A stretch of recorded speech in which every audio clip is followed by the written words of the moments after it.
Okay, guys, apologies for the wait and welcome aboard everyone, one and all, to the promotion stage of Racing Master for the Hyundai and Cup.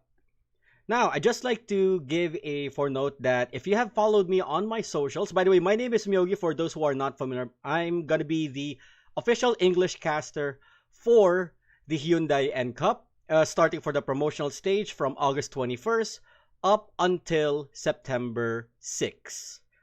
So I would just like to let you guys know that if you've been following me on my socials, for August 21st and next Friday, it will be a bit of a delayed broadcast, but I will at least, on the next group sets, will be able to see the races happen live. So right now, as you can see right here, here on groups 1A, the races are already ongoing, and we have already finished the first race between Drowsy Cat, TYC, Naughty Green Tea, and Finn. Apologies, I don't speak Thai. I'm not familiar with the character names here for the fourth placer. Apparently, fourth placer seems to have forfeited their first stage performance, and only Drowsy Cat, TYC, and Naughty Green Tea are the only ones who participated for today. So while that is happening, actually, let me just move here my platforms on the side so that I can actually see the rest here. And yes, apologies that there is a bit of a lack of background music here, for the sole reason being the recent update that we have for a Racing Master as of this moment may have already officially disabled the lobby music in favor of the in-game music that is playable on the music playlist, as you can see here by just simply clicking the note icon on the upper right of your user interface. So while that is actually going on, let us now join the live stream as the second round between Naughty Green Tea, Drowsy Cat BT, and TYC are now underway. So they're already starting on the sports class event. We have two Koenigsegg CCXs and a single Lamborghini Murcielago. And we are now already in the first lap, halfway through the first lap. And from what we can see here now on the event, Drowsy Cat BT has just overtaken TYC. Naughty Green Tea in the Murcielago seems to be struggling at the back, being around 2.5 seconds behind. Now you can see here the clear difference between a car with a prime legendary passive compared to a normal legendary, which is not equipped with any prime passive whatsoever.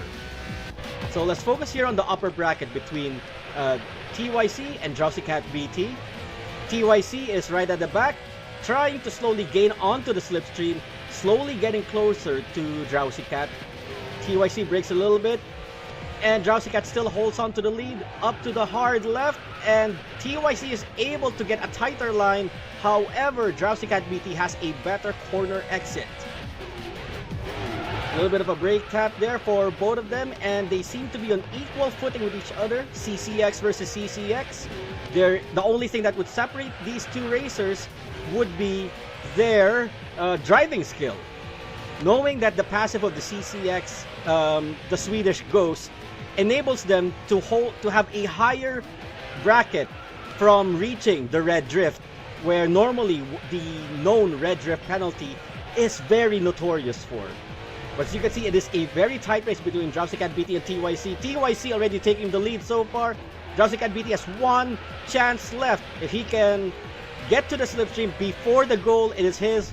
But looks like TYC may be holding on to the lead, and TYC gets first place for round 2. Naughty Green Tea on third place, and TYC was able to secure against Drowsy Cat BT. Wait, hold up. Why am I suddenly thrown into a regular rank race?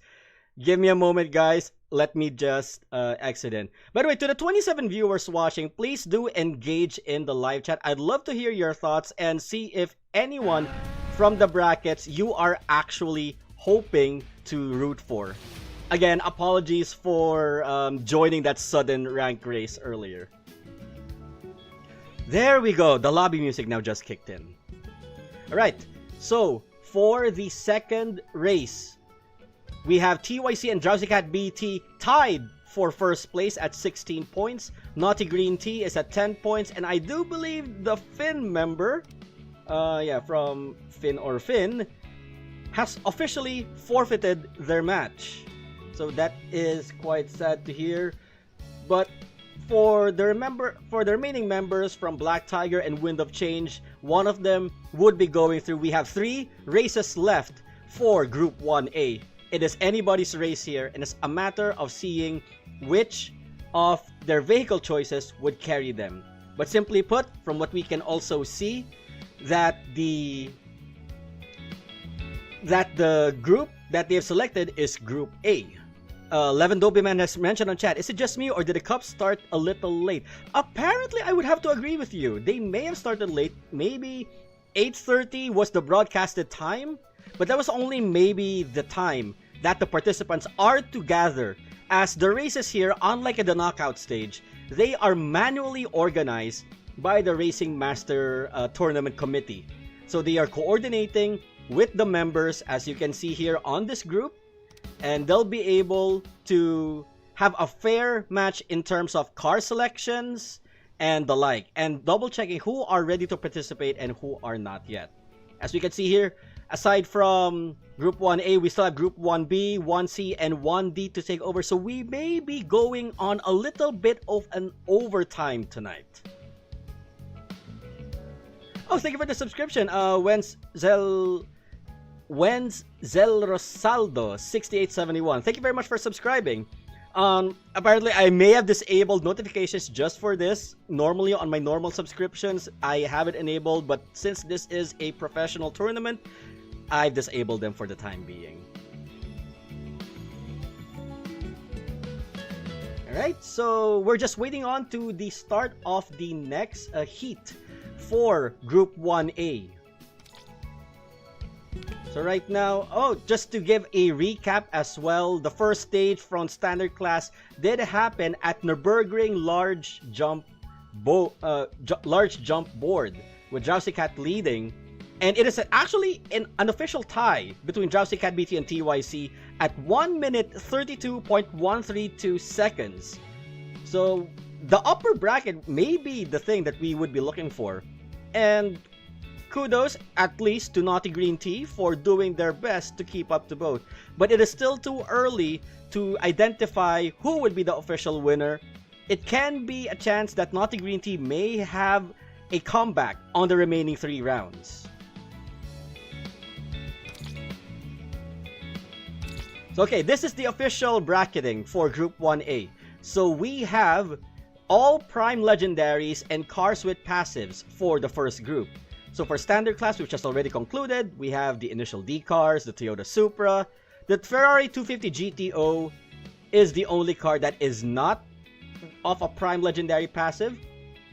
Followed by, for sports class, we have the NSX-R Go Hojo Initial D version, the Koenigsegg CCX, Maserati MC20 Cielo, Lamborghini Murcielago Super Veloce, the Lamborghini Reventon, and the MP412C Spider, with the Murcielago and MP412C being the only cars with no prime passives. So I believe they are still arranging as of what vehicle pool that they're going to be going on for the next heat. Okay, there we go. We can actually watch it from here. So we can officially join in on the first group at this point. So Naughty Green Tea may be the only one who has not accepted their notification just now. So OB004 would be the official referee, it seems, and they'll be going on over to Extreme Class. Oh, you're from Bracket 70, Lupin3356. I wish you the best on your bracket once your schedule is up. I'll try my best if I could broadcast on yours. Does each group have different car pools or all the same? To answer that, Levi Dobeman, the competitors, they have the liberty to choose among themselves, and the pool with the highest votes gets to be the pool bracket that they would be selecting. And now it's going to be an off-road race at Persian Gulf. Naughty Green Tea with the Ford F-150 Raptor, TYC as well with the F-150 Raptor. Drowsy Cat BT, would he be joining the Raptor Guild or would he be the combo breaker on this? time will tell for us. And it's going to be an F-150 one-make race. So again, to the all 31 viewers watching this live stream, just like to give you my thanks on supporting the Racing Master Hyundai NCup. And we are now officially beginning. Waiting for all the devices to sink in, and the race will officially start.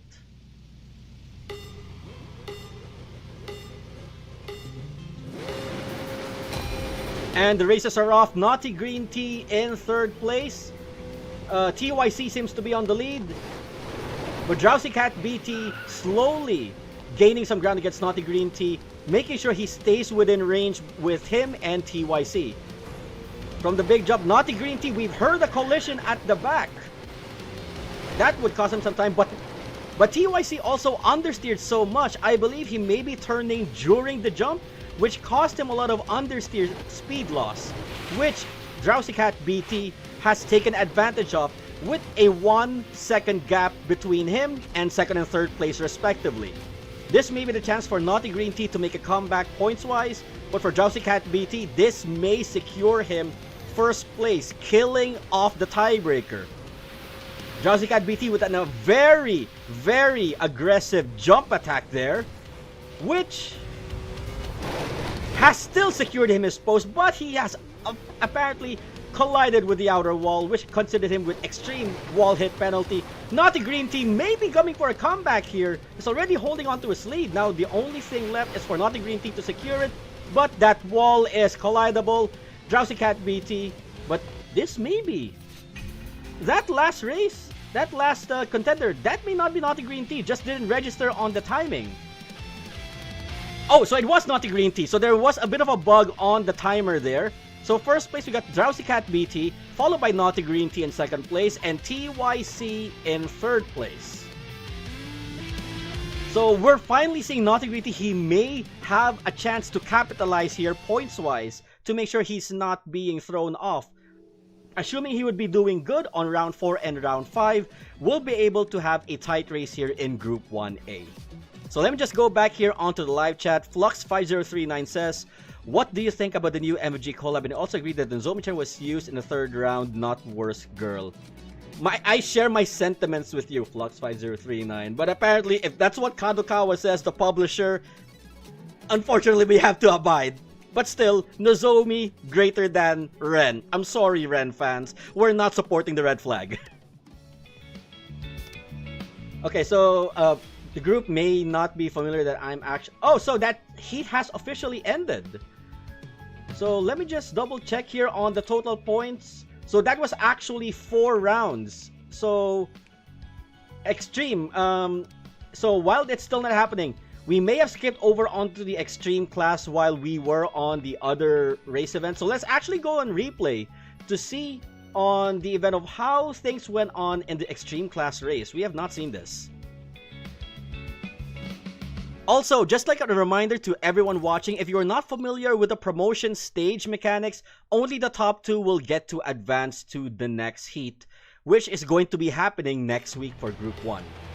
But here, we're going to be seeing a replay broadcast from Extreme Class. So we have a LaFerrari and 2 Koenigsegg Yeskos. Naughty Green Tea will be gunning for the LaFerrari. Meanwhile, TYC and Drowsy Cat BT are on the Yesko. The LaFerrari is known for the hiker system, which helps in long straightaways. But the Yeskos, in the name of Father Passive, is more balanced in terms of execution and is a better pick for a technical circuit such as Shanghai International Circuit. So TYC and Drowsy Cat BT seems to be going on the offensive here. It is normally going to be on their sides as for this match. I'm not saying the LaFerrari is a bad car, but safe to say that the LaFerrari is a bit more on the dated side as opposed to the likes of the Koenigsegg Jesko. So this is actually the half version of the Shanghai International Circuit. So everyone, you gotta be careful in that sand pit there. So if you have an extremely high drift angle when going there, you're gonna incur more speed loss than usual. But TYC and Drowsy Cat BT seems to have gotten that in the bag. So we're not seeing any speed loss from the two, but the gap is enormously going up between them and Naughty Green Tea. Cat BT seems to be having the upper hand against TYC. But the gap is slowly decreasing between him and TYC. As TYC enters to the slipstream, they both enter the sandpit, turns to a hard right, and TYC overtakes and gets the lead. However, Cat BT has the better corner exit. But that advantage was short-lived as they enter to the next corner. But Cat BT has already made sure that he's going to be in slipstream position by the end of the second lap. The only opportunity is if TYC does have a higher drift angle, and he does. So the slipstream kicks in with the additional acceleration, and Cat BT takes first place in the extreme class that we have not seen earlier. So just double checking onto the official broadcast here before we go to the streaming. So 34 and 28, Cat BT and TYC will be advancing. Thank you very much to Naughty Green T for participating. But we're now going to be jumping into 1B between Baron, Unfriend, Rebirths, and High. So we're seeing a technical matchup here. 2 Initial D AE86s and 2 Ferrari GTOs. By the way, the Ferrari GTO can only be redeemed if you have 300 deluxe points, which can be earned by rolling for a card that you already ECU 5'd.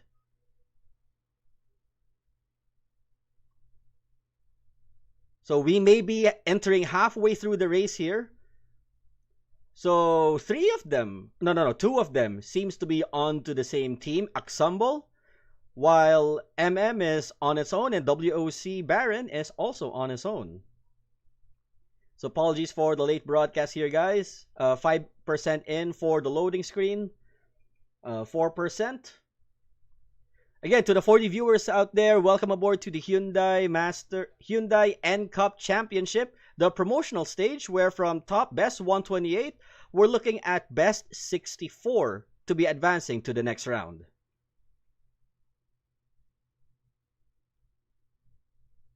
Right, so we may be entering lap 2 here onto this race. Sorry, the loading is a bit slow on my end. Well, probably more on the system loading. I just like to go over and observe chat here. So thanks for information about the 250 GTO. China wins according to Rotani Music, and Levin Dobyman has mentioned Sultan car versus Tofu delivery car. Just a few more percentage and we may be able to join in, but I may have a huge chance that the race may have already concluded by the time we join into the matchup.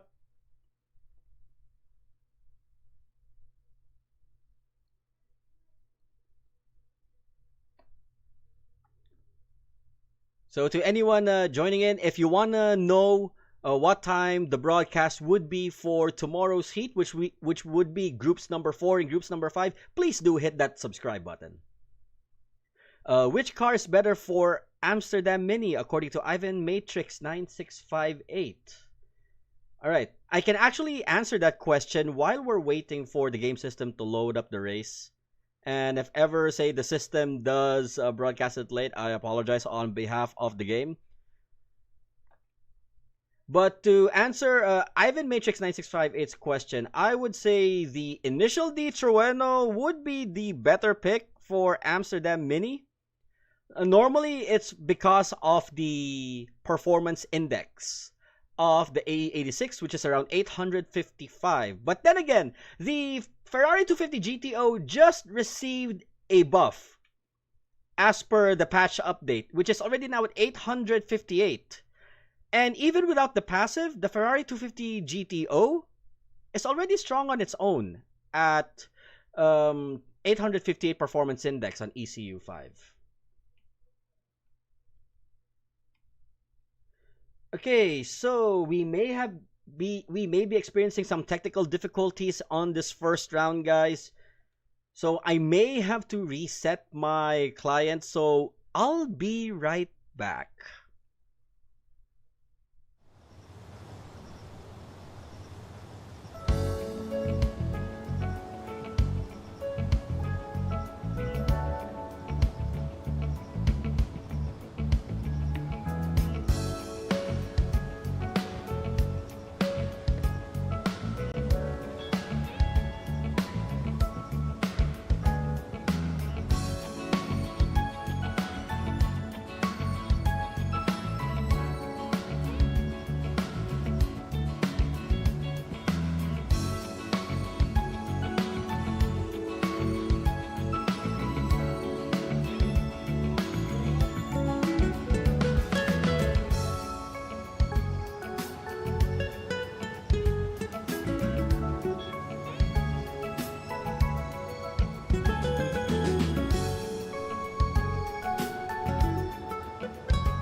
Apologies, guys. Sorry, I got muted. But it looks like we just seen the conclusion of round 2, it seems. Yeah, there was a bit of a delay on my system. But unlike the previous race, this one is actually already a full grid. So just to be on a recap, so we'll be behind by 2 stages. But to give an overview, so Amsterdam Mini, High was the one who won the race, followed by Baron with a 2-second gap. Rebirths on 3rd place and MM Unfriend on 4th. And then for the second race, we have High again and again Rebirths, Baron and MM. So there's only a swap between 2nd and 3rd place, with 4th place in the end, as we have seen earlier on the finish. The one that finished was the Lamborghini Murcielago over the Maserati MC20 Cielo. Now, I can at least explain how the Lamborghini Murcielago was able to beat the Maserati MC20. The Lamborghini Murcielago, despite not having a passive, has better execution on the corners as opposed to the Maserati MC20, where you need longer braking duration to trigger its passive. Yes, the MC20 is a car that does have a passive ability. Now, going back here onto the actual live stream, we're now at Shanghai City Artery. It's going to be a 2-lap race with 4,090 meters in length. Everybody will be in the Koenigsegg Jesko, and finally, no system delays. We are broadcasting from Rebirth's screen here, but we'll be switching over to 1st and 2nd place as soon as the grid separates. We're very familiar right now with the Koenigsegg Jesko, so I don't need to speak further with regards to the performance of its prime passive. We're already familiar with it. It has increased handling capability with better hyper acceleration, and we can see that Rebirths is now trying to get back on points. High is already in 3rd place, Baron is in 2nd, MM Unfriend, however, is still locked down in 4th place.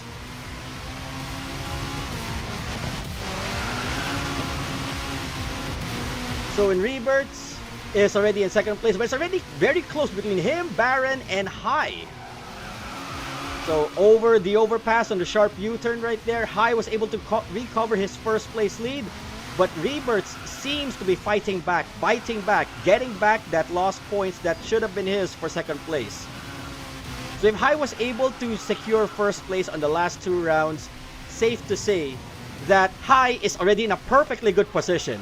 Rebirths needs to capitalize to break the tie between him and Baron by securing 1st place here. Levendobi Man asks, is the Lamborghini Murcielago on par with the current SEA Sport car pool? I would say, without the prime passive, it is. The Murcielago is actually much better, if you ask me personally, than the Lamborghini Reventon, even without its prime passive of having a higher top speed. Alright, we're about to finish the 1st lap here. Rebirths is already in full control, but looks like somebody hit the wall there, and it's Baron. So Baron will be falling far behind, leaving just between Rebirths and High. Both are from Team Example, so this would be a comfortable match between the 1st and 2nd place. But Baron, as what we can see here in 3rd place, he is not gonna let Example get its way off a 1-2 finish, and is really fighting strong back. Meanwhile, MM Unfriend is struggling to keep up despite being on the same car, and is stuck in 4th place with a 4-second gap, unfortunately. So Baron has a few corners left to capitalize here, but looks like Rebirths may be on a disconnection penalty, so that would be a very, very bad call for Rebirths. That would cost him. And now he's already on 4th place. That would definitely break the tie. High would be in 1st, followed by Baron. Or maybe Baron was the one. No. As per this finish, High was able to secure his 1st place finish. So High is in 1st, Baron is in 2nd. MM Unfriend jumps to 3rd place. Rebirths, unfortunately, may have struggled with an internet disconnection mid-race, so that would cost him the race. And as per competition rules, they may be able to appeal for a rematch. However, if the rest of the combatants think it's okay, then they might not do so. But if the rest of the players appealed alongside Rebirths for a rematch, then they may do so. So this is a bit of a manual deliberation, but seems to me that they would be moving forward to round 4. And looks like Rebirths would be taking the L, so to speak, for the third race. So the only chance that Rebirths has left is to do better in the off-road race and have a huge time difference between him and Baron. High is already secured in first place. I'm safe to say that.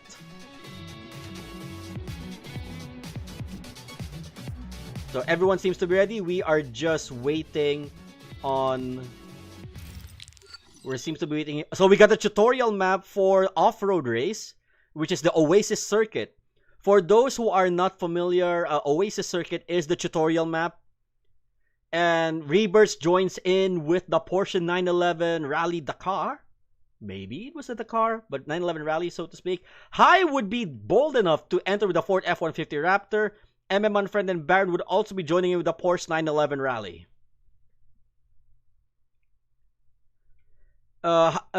Question to Tactician XD9. Is there a reason why some cars got buffed? I believe you don't need a reason for that one. In terms of impartialness, some cars actually do deserve a rework. The NSX being one of them. The Honda NA NSX is one of the better examples. But we'll talk about the NSX later. We're now jumping into the official 4th race, off-road, to settle the score. So Rebirths is in 3rd. High, I have a really strong feeling High may be doxing his own race just to help Rebirths secure more points against Baron. Now the question is, Baron may need to be in 3rd place in order for Rebirths to capitalize. But apparently High knew that and is not gonna have it. So he's gonna be stealing 2nd place, letting Rebirths take the lead. But looks like it's too much even for High, but so High drops into last. But Unfriend was able to be in 2nd place, so the only thing left for Rebirths to secure his position as 2nd is that 1, he needs to be in 1st place. 2, Unfriend needs to stay in 2nd place. And looks like Rebirths may be doing what I think he is doing, or what I hope he is doing. He is building gap. That way, the time loss that he incurred as Shanghai City Artery would be negated by this win. So if he ties with Baron, that would be a huge jump. And if they tie, the time difference would secure Rebirths his position. And now, that is the official race. Rebirths comes in 1st, Unfriend comes in 2nd, but looks like Baron comes in 3rd, and High is just cruising along. And I will agree, Terrarial AL, yes, it seems to be team coordination happening as we speak throughout this battle in Group 1B. So let us actually now leave since this session has already concluded. So let us go back to the brackets and let us see. So Group 1B has officially ended. And yes, we are correct. Exemble's pairing, High and Rebirths, are moving on to the next stage together, taking out Baron and Unfriend. So just a recap for those who have missed it out earlier. Group 1A, we had Drowsy Cat BT coming in, followed by TYC from Team Wind of Change. So they'll be moving on to the next bracket, which is going to happen on August 28th at 8:30 p.m. alongside whoever would be advancing on Group 2, on Group 2 A and B. But I believe we can now join in Group 1C between Zuza Bayuri, TBC Rico, The Wind from Exemble, and Thanks Olivian. So let's just actually go over if we did get the right bracket. So 1C, yep, TBC Rico, Thanks Olivian, The Wind from Exemble, and Zuza Bayuri. Yes, we are in the right bracket as of this moment. Not sure if they may be having a warm-up race because the race, according to the system, has not officially started yet. Oh no, it's already in progress. Oh, it is already streaming. Alright.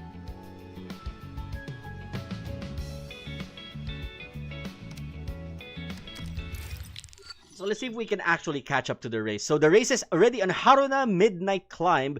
We have the two AE86 Truenos, a Ferrari 250 GTO, and the Mazda RX-7 RE Amemiya, driven by Keisuke Takahashi.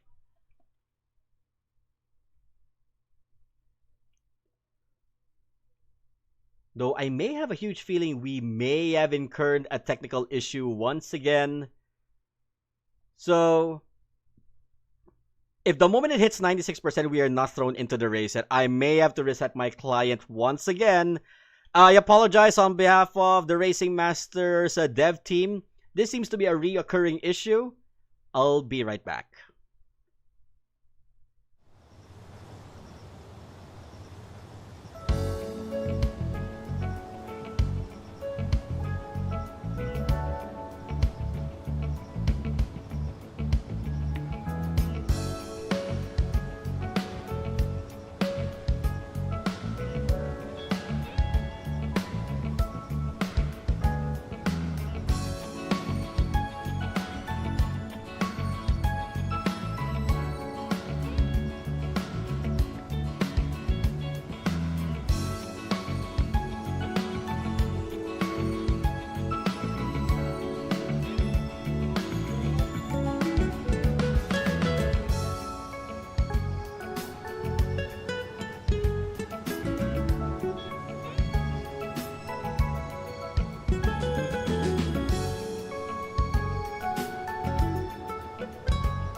Alright, I apologize again for that technical difficulty.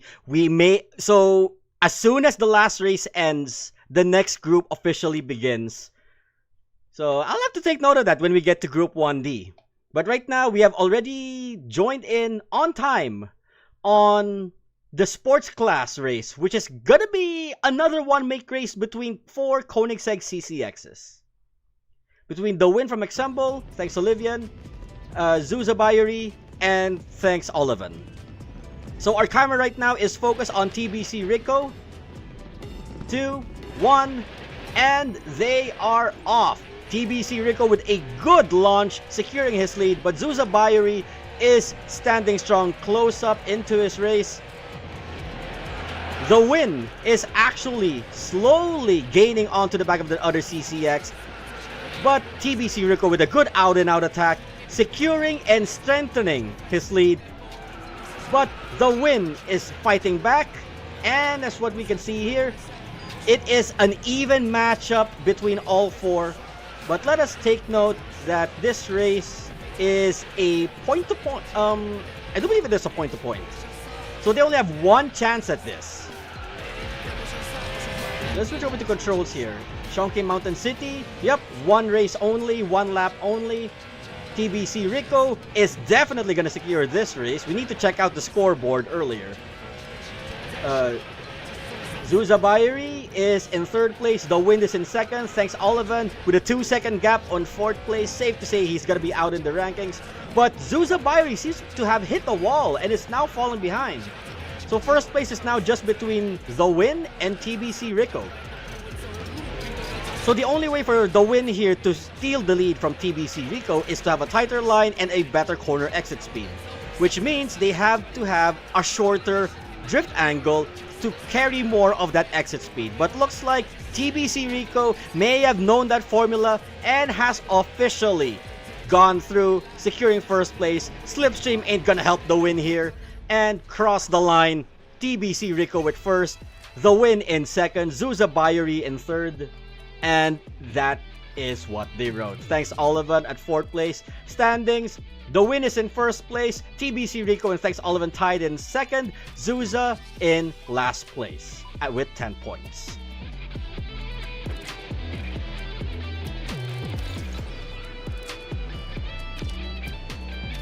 Alright, let's actually exit and join in on to... They're already starting round 3 immediately for Extreme Class. Mexico Wilderness, the half route of the Wilderness map. TBC Rico securing the Koenigsegg Jesko. The Win securing another Koenigsegg Jesko. Thanks Olivan securing another Koenigsegg. It's everyone would be going for the Koenigsegg Jesko. There is no doubt about it. Another one make race for Group 1C.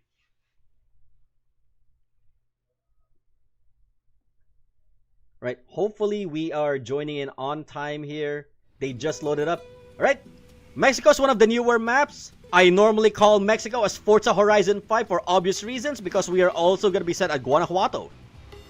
2, 1, and they are off with a super perfect start from Thanks Olivan, securing him first place, breaking the tie between him and The Win.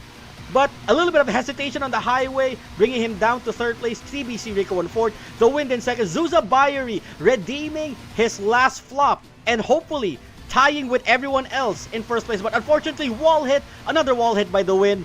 Zuza Bayuri now gains in on second place, slowly gaining through that slipstream. A little bit of hesitation from everyone into that corner. Through the... I would call it the Horizon Festival for obvious reasons. Going through the Horizon Festival there. Zuza Bayuri going too wide. TBC Rico going back into first. Everyone going through the grasslands. The Win is in second. TBC Rico with a bit of some hesitation. The Win goes flat out and into the Wilderness Straight through the grasslands. But that's not hindering him on speed. TBC Rico doing a bit of a more aggressive attack. The grasslands, just like to let you know guys, has a bit of some speed penalties if you stay there for too long. You can use it just to tighten your lap, but you should not stay there for too long of a time. So will The Win get it from slipstream? Unfortunately, no. Let's actually check on the brackets. It was a tight race between first and second. So TBC Rico gets first at 22 points. Thanks Olivan in second with 20. The Win at 19. And Zuza Bayuri struggling in fourth place, it seems. Alright, we are now going into round 4. So OB004 seems to be our referee for the session. And we shall now join in and watch on the race breaker for this session at Persian Gulf's Sandstorm Ruins. The Win, TBC Rico, Thanks Olivan, and Zuza Bayuri. Bayuri locks in on the Ford F-150 Raptor. Thanks Olivan secures the Porsche 911 Rally. The Win is going to be in what? TBC Rico looks like it's going to be our top contender for this session. And yes, Amrit Mohanty 3175. Yes, we're going to be getting to Group 1D in just a bit. So everyone's going to be in the Raptor except for Thanks Olivan. Thanks Olivan would be a bit of an odd one out here. So hopefully his decision does not bite him back in the arse. Meanwhile, everyone else will be in the F-150 Raptor, which is normally known for their strong hill climb capability.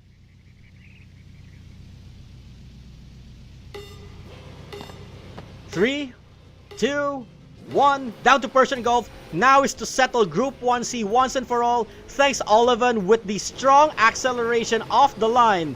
But The Win and TBC Rico seems to be going too far out. That backfired a bit for Zuza Bayuri, who went too far in, losing more speed. TBC Rico and The Win overtake. But Thanks Olivan really pushing that 911 hard.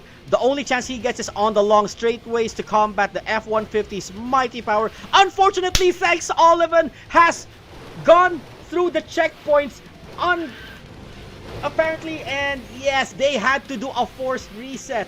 Zuza Bayuri now in the lead. followed by the win in second place, TBC Rico in third. Unfortunately, Thanks Olivan with that one mishap is now down by 15 seconds. The win is now trying his best to make sure Zuza Bayeri goes last and stays last.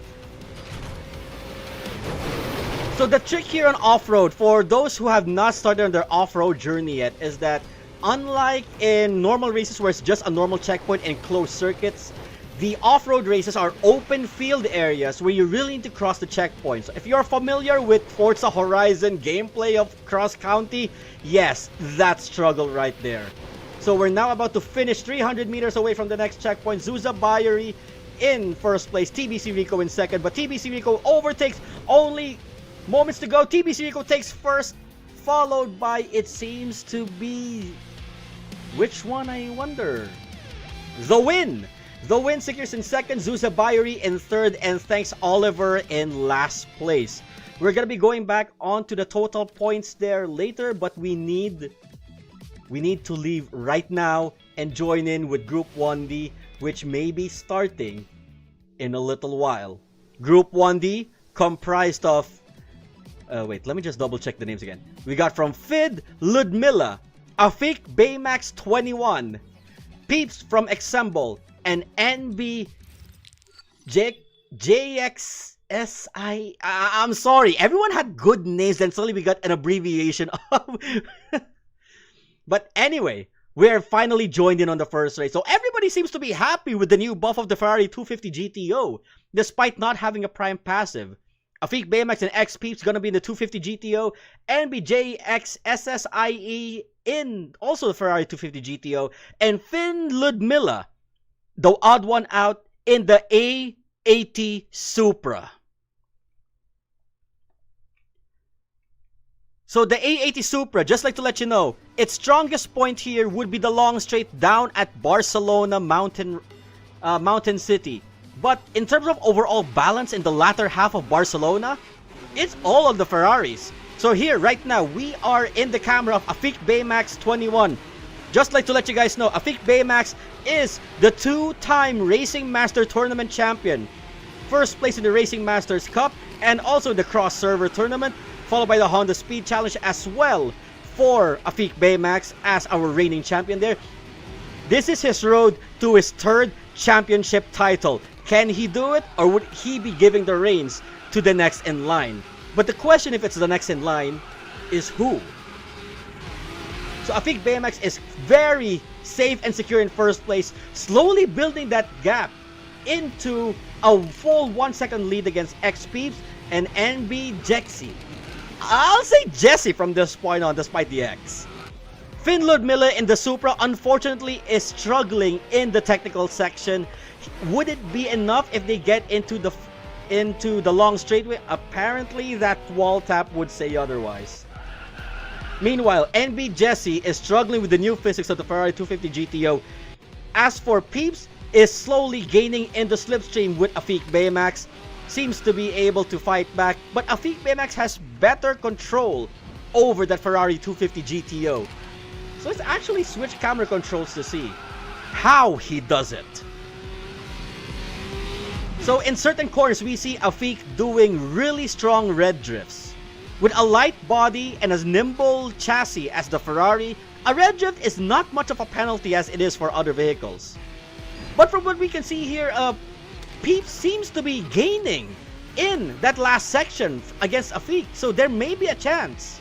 Now, if Peeps can just keep it up, he may be giving Afik a run for his money.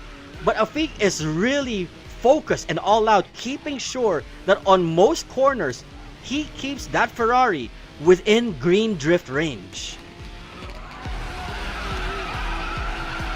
Just like to let you know as well, everyone, when I mentioned that the Ferrari 250 GTO got buffed, the original performance index of the Ferrari 250 GTO is 838 at ECU 5 maximum. Now, the Taiwan server just got an update bumping it up to 858. So of course, everyone else follows you. Afik just made a wall contact. Would that be enough to actually struggle on his performance? But I think not, as the gap, as you can see here on the upper right of the screen, is getting higher. So, but Peep seems to be capitalizing onto that corner but has fallen too short into the straightaway. Afik with the better corner exit right there. NB Jesse struggling at third, while the A80 Supra meeting its match with a 12-second gap down at fourth place. So even if the A80 Supra has the same performance index as the newly buffed 250 GTO, the Supra 80 is only good for long straightaways. For a map with some technical sections, the Ferrari 250 GTO may be the more balanced choice, with second in line to be the initial D RX-7. So first place goes to Afik with a time of 3 minutes and 17 seconds. 1 minute 40 total. I mean, best lap time, 3 minutes 17 with a 0.5 difference from Peeps. So we're seeing here that Prime Legendaries don't seem to be as prime as they hoped it would be. So let us now join in onto their sports race happening at Tokyo Sleepless City Half. This is a sprint point-to-point race, so there's only going to be one lap of this run. Afik BMX, the Koenigsegg CCX. Peeps, also the Koenigsegg CCX. NB Jesse, no car selected yet. Finn Ludmilla, also in the CCX. Everybody is going for the Koenigsegg CCX here. I believe compared to the other cars in the lineup, the CCX is the better pick because of the Shibuya U-turns, which, by the way, pays us homage to how the layout was in Race Driver Grid. So with the camera adjustment there, the race is now officially going to begin in Tokyo Sleepless City, here on Group 1D of the Racing Masters Hyundai and Cup Challenge. So Afik really capitalizing on the Swedish Ghost passive there. Peeps trying to steal the lead. Unfortunately goes too wide. Afik with a little bit of a wall tap. NB Jesse hits the wall, unfortunately. Ludmilla right at the back. Peeps is now trying to fight back. Ludmilla trying to recover. But Afik Baymax is really going strong here with a medium yellow drift through that hairpin where we normally go all out in a red drift. Letting the car over rev on first gear, but keeping it within yellow and green drift range seems to be the tactic on Tokyo Sleepless City, and is playing so far well on Afik's favor. X-Peeps is in second place with a bit of a huge gap between him and Afik, so this is definitely going to be Afik's second win of the night. So let's actually go on and see how things are happening onto the second bracket. Finn Ludmilla is chasing after X-Peeps for second place. Peeps is still within attack range of Afik Baymax. Unfortunately, it's not going to be enough as X-Peeps has a better exit. Afik, even though a little bit of a struggle in that last hairpin, still secures the lead with a high enough of a time difference. Second place goes to Peeps. Afik Baymax on first. Finn Ludmilla recovering for 9 points, and NB Jesse also in 9 points, tied for third. So everyone seems to be ready for the extreme class race. It is going to be in Tokyo again, this time the upper half map of Tokyo. Everybody, I believe, would be in the Koenigsegg Jesko. If the Lotus Evija was on the lineup, everyone may have switched to the Evija, as currently, as of the update, the one vehicle that can par to the Koenigsegg Jesko is the Lotus Evija. But unfortunately, the Jesko was the last in the update here. The Zenvo TSRS did not make the cut because the qualifiers happened at the same time as the update. So, Koenigsegg Jesko is the best car currently in this tournament.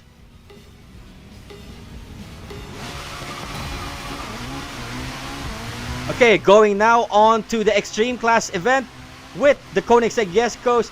The cameras on focus on Peeps. Afik is going to be in fourth place right now. Finn Ludmilla in second. Jesse in third. Peeps is going strong here in first place. Here in Tokyo's upper half. It's going to be another point-to-point sprint race. But let's see what's happening with Afik right now at the back. Why is he struggling in fourth? Or maybe he's just waiting for the technical section to happen, where everyone is definitely going to be struggling. So through these hairpins, Afik passes Finn Ludmilla, but Finn Ludmilla is fighting back with a better corner exit. They are tied together. NB Jesse and Peeps fighting it out for first and second place respectively. Afik secures third. Afik is now fighting NB Jesse, trying to regain that first place. A very tight corner there, but in green drift within a range of the Yesco for Afik Baymax, which seems to be good on his favor.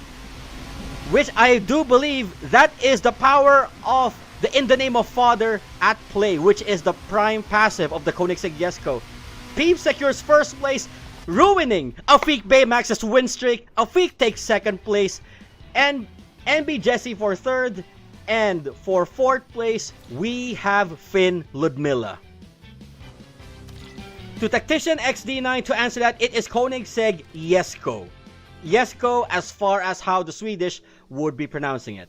So everyone seems to be ready for the final matchup of the night here in Persian Gulf Wilderness Speedster. Again, to the 61 viewers watching right now, welcome aboard to the Racing Master Hyundai NCOP Challenge. We're going through the first group, which is Group 1. If you want to be notified when this is going to be airing tomorrow on Sunday and for the rest of the weekends, please do consider subscribing to the Miyogi Warrior 34 channel. So everyone would be in the Ford F-150 Raptor, NB Jesse, Afik Baymax, Peeps, and Finn Ludmilla. Afik and Peeps seems to be secured for first and second place. Now, all they have to do is just be casual on this, if you ask me. Even if Finn Ludmilla or NB Jesse gets to recapitalize, it would still not be enough to steal first place and second from either of the two. So the two can take it easy. So if we're focusing on Afik's camera right now. He's in fourth, but slowly keeping that green drift. Is it in green drift? Oh, it's not. He's just gripping through the corner yet. There we go. There's the drift angle. Yep, Afik's special strength, if we can decipher his play style, is that he is consistent in keeping the car in green drift without sacrificing too much speed. So a bit of a burnout there in the tires. Everyone seems to be going too wide or having a high enough drift angle. Afik is just cruising here on Wilderness Speedster, taking the same aggressive line right here, going through the big jump. The rear tires of the F-150 Raptor just kicks in. It is a safe one. People tend to overspeed through that section. Afik's tail nearly missing that checkpoint. A perfect out-and-out execution. Peeps goes a bit too wide. We cannot trust the bracketing here. Afik will definitely take first place here, followed by whoever gets second, third, and fourth. We cannot rely on the bracketing on the after part. So Afik takes first, Peeps second, Finn Ludmilla in third, and B Jesse in fourth place. So Afik and Peeps are moving on to the next field. Now we are actually going to be jumping into Group 2. Looks like it's not happening yet, so we can actually just stay here, and hopefully Group 2A is now beginning. The lineup we have for Group 2A is... Wait, let me just...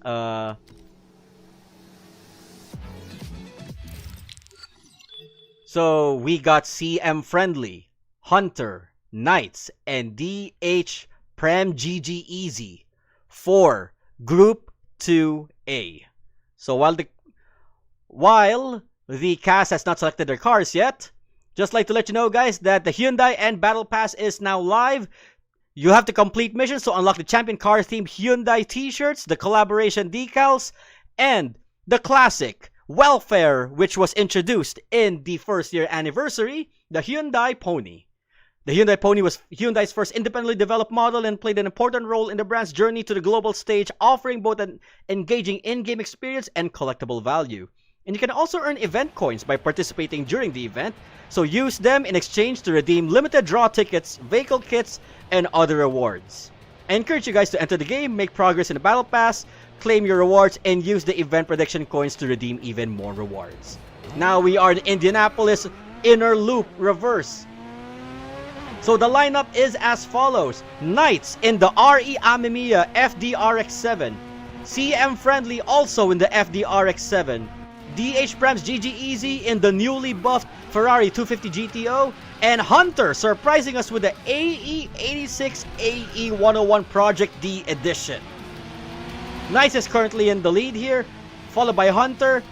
Prem GG Easy is tied between him and CM Friendly for third, but the RX-7 is slowly passing the AE86. The AE86 is in its favorable section down the technical section, and with a shadow of a doubt, instantly takes first place against the FDs. The 250 GTO seems to be a bit struggling here in Indianapolis. Don't mind one of the RX-7s burning out here onto the map. That is just Racing Master being Racing Master.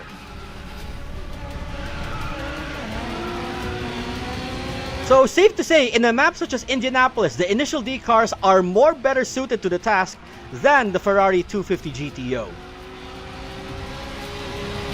So Hunter is flying on his lead, making use of the huge drift angle capacity of the AE86. However, this is where its advantage falls off, as an all-rounder, the RX-7 FD is the better pick.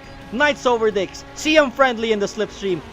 Prem GG Easy attacking with the slipstream. Safe to say that the 250 GTO may have the better slipstream capacity over the initial D cars. But now we are back in the technical section again, and CM Friendly Hunter in the AE86 Trueno has regained his lead.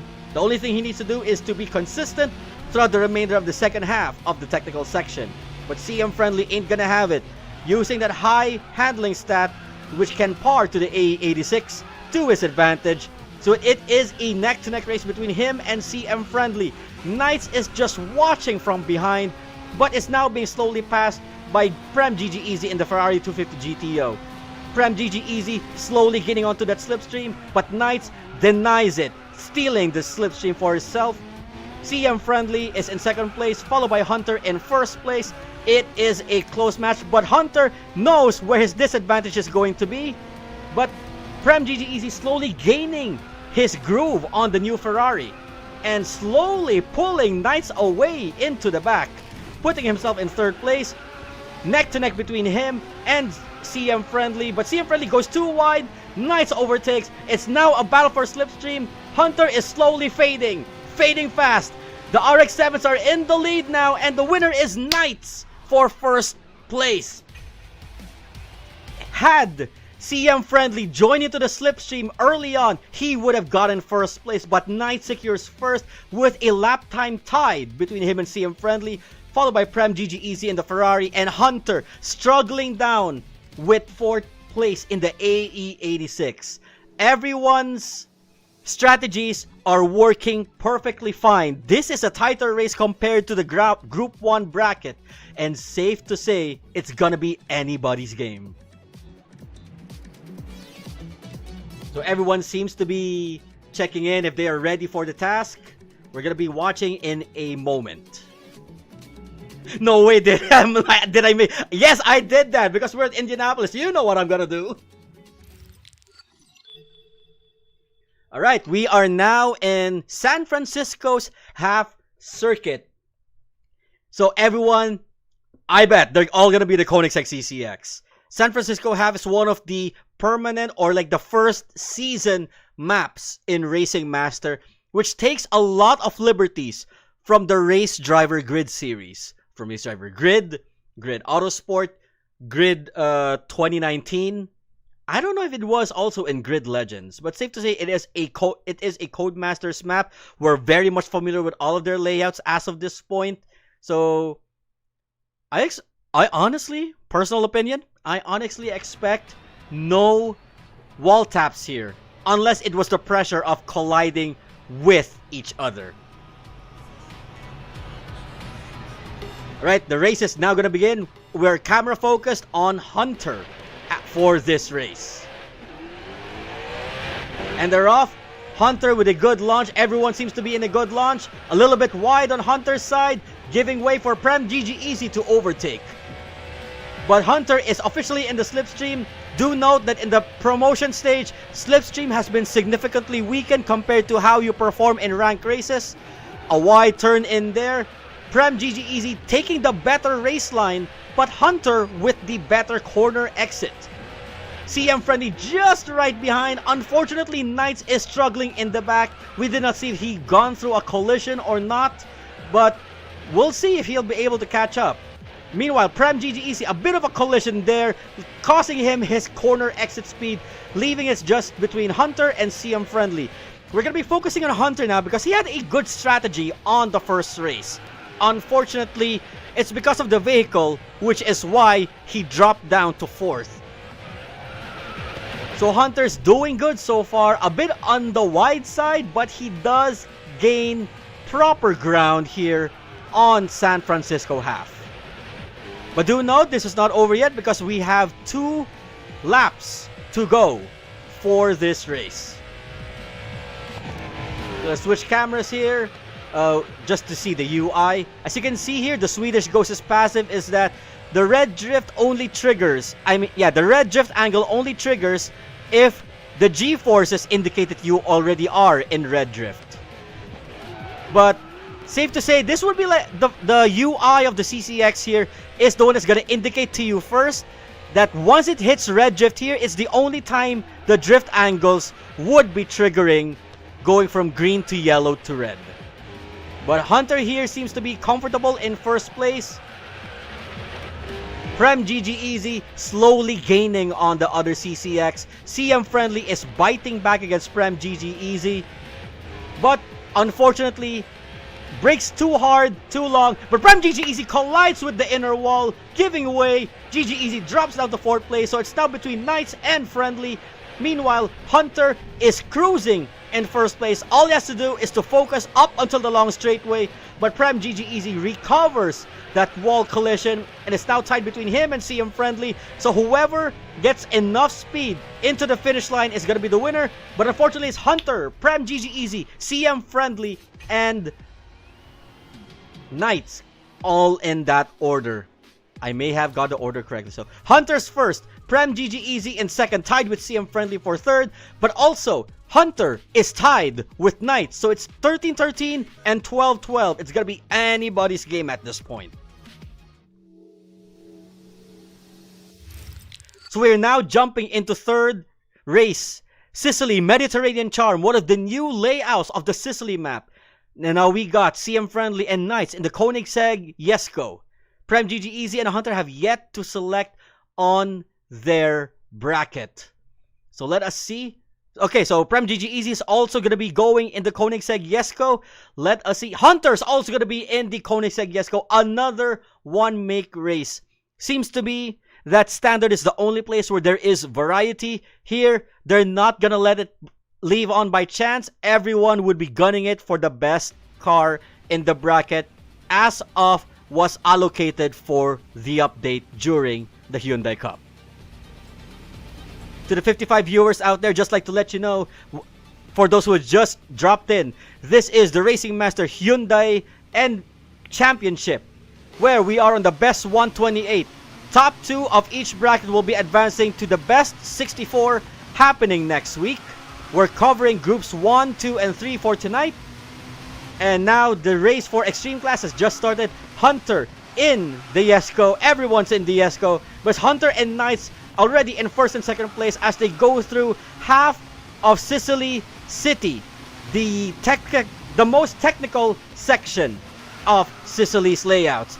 Now they are back in the regular ones, which is normally used in the Sicily long circuit.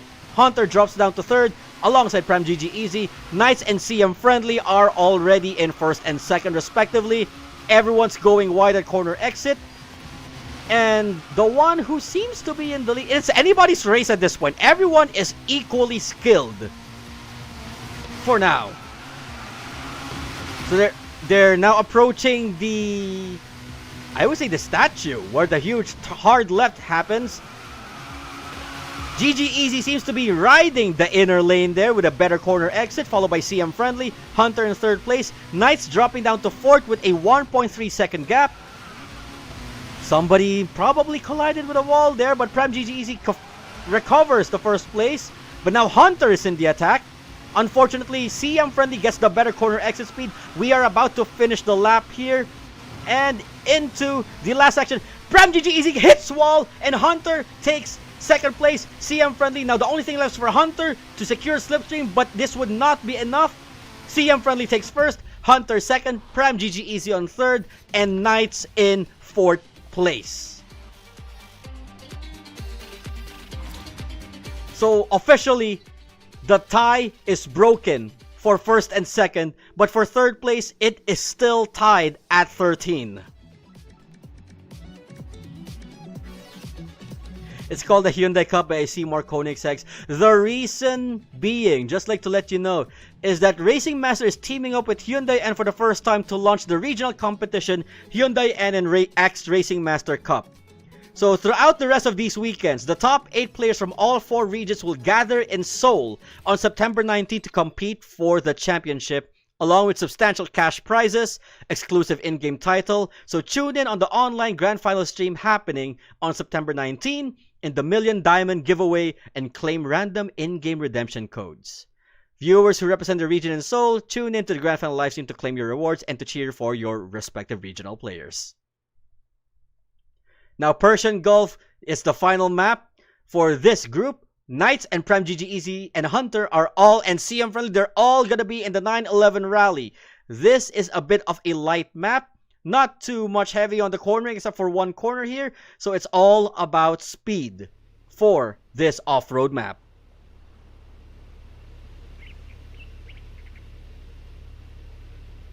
You rarely seen anyone use the Veyron Super Sport. Unfortunately, VIX1311, the Veyron Super Sport just dropped into the SCA server during the same update as the qualifier, so it does not qualify to be used in the tournament. The latest one being the Koenigsegg CCX for sports class. So on the off-road race, we're camera on Prem GG Easy. Everyone overshoots with too much speed, and Prem GG Easy takes 1st. Knights takes 2nd. CM Friendly on 3rd, and Hunter in 3rd and 4th respectively. The gap has widened between 1st and 2nd to 3rd and 4th, and it's Prem GG Easy against Knights. So they just have to make sure they don't turn during the jump to not incur any speed loss. So Knights and Prem GG Easy seems to be having that in their minds as the race progresses.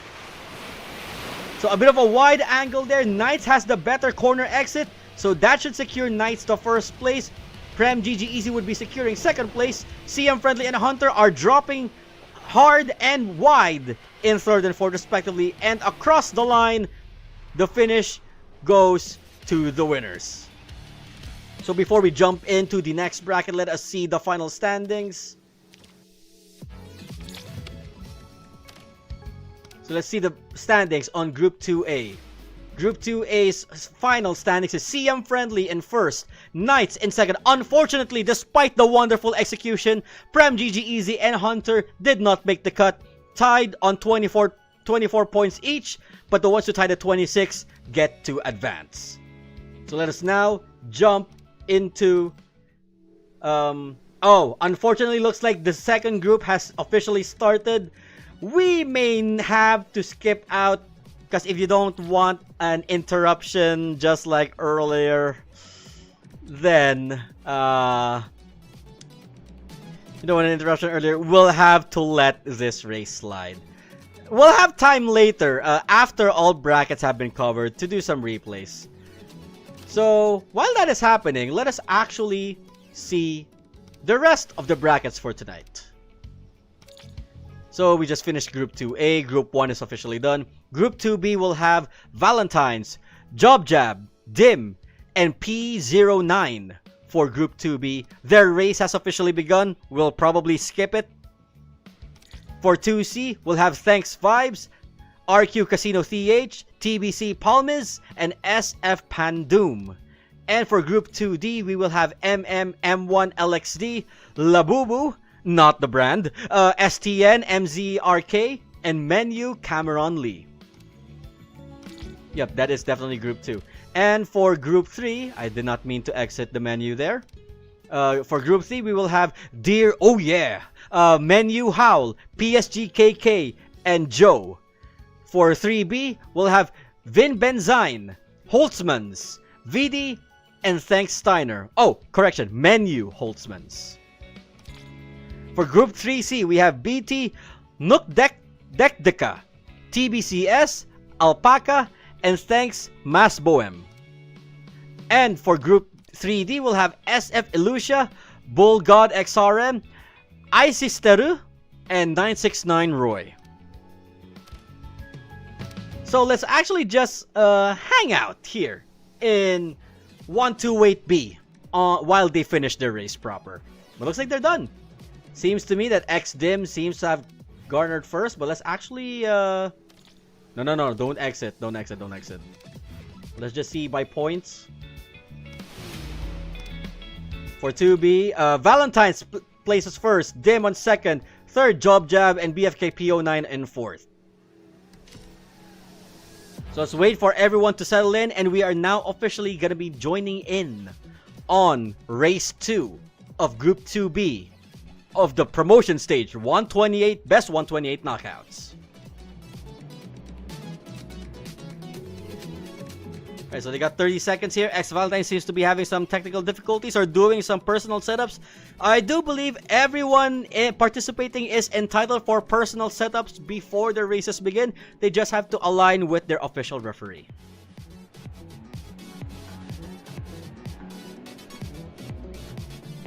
So while it's loading, I'll be right back.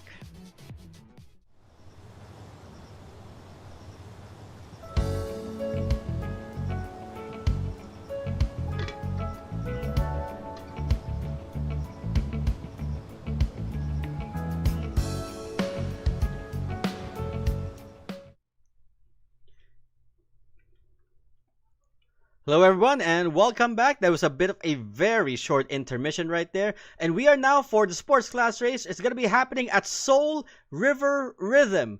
This is one of the two Seoul full circuit layouts.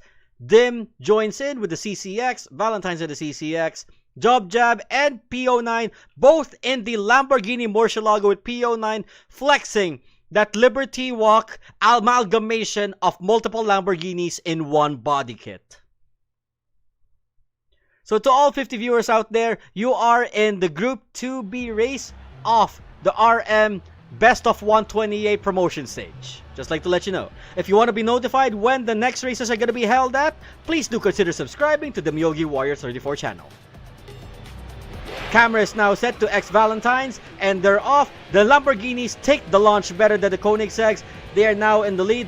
Job Jab is going to be in first with a good first corner. Unfortunately, I say good, I may have meant bad. Where the weakness of the Lamborghinis shine the worst in cornering as the Koenigsegg's take the lead. Dim and Valentine's making sure that they confirm better in corners than in long straights are now in first place. Dim and Valentine's respectively are in first. Job Jab and PO9 are in third and fourth respectively with a 1 second gap between the two cars. Now, I'd just like to let you know that in retrospect, in reality, the Koenigsegg CCX and the Lamborghini Murcielago, they are not close in terms of competition. However, the drivetrain of the Lamborghini Murcielago could, and I say with a grain of salt, could negate that advantage, that disadvantage. Meaning it's all a matter of balance of tuning and such. But in the world of Racing Master, the Lamborghini Murcielago is one of the newer cars already affected by the new, there's a certain term for that one.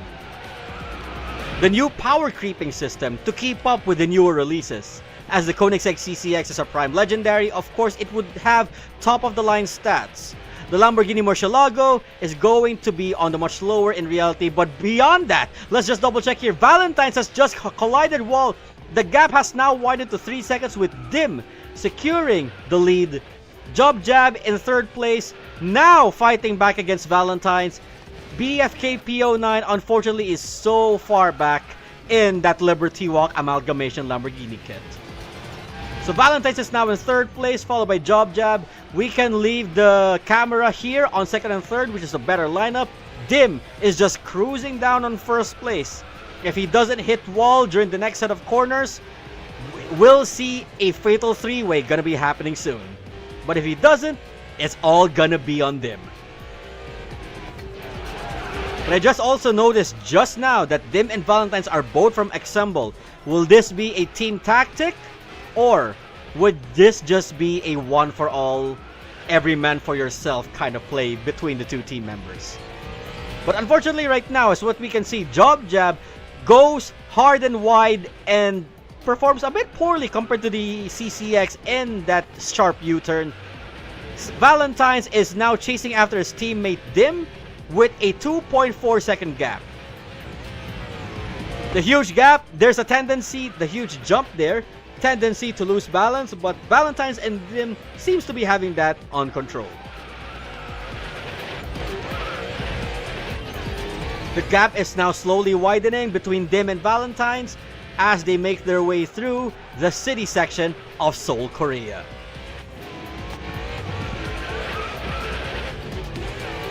Whoop, no, almost there. Whoop, we see a bit of some network issues happening there, but it did not actually hinder Dim's performance. But then again, there it was again.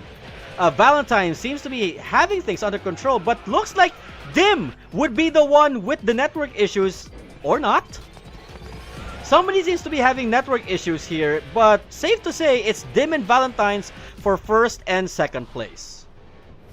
The Lamborghinis may have had the performance index advantage, but safe to say, as an all-rounder, the Koenigsegg CCX is the better pick between the two vehicles.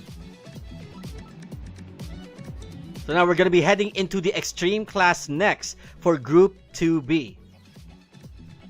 Will it be another 1-2 finish for Assemble with Dim and Valentine's advancing to the next round? Or will Job Jab and PO9 be able to capitalize onto the next round and tie between these two Assemble juggernauts? Only time will tell.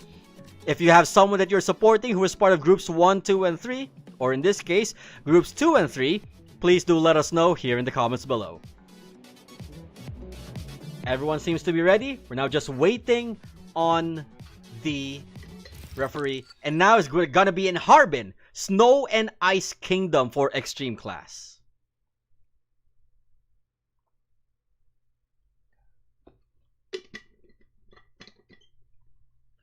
So everyone, at least mostly everyone, is gonna be, everyone definitely, again, gonna be in the Koenigsegg Jesko attack.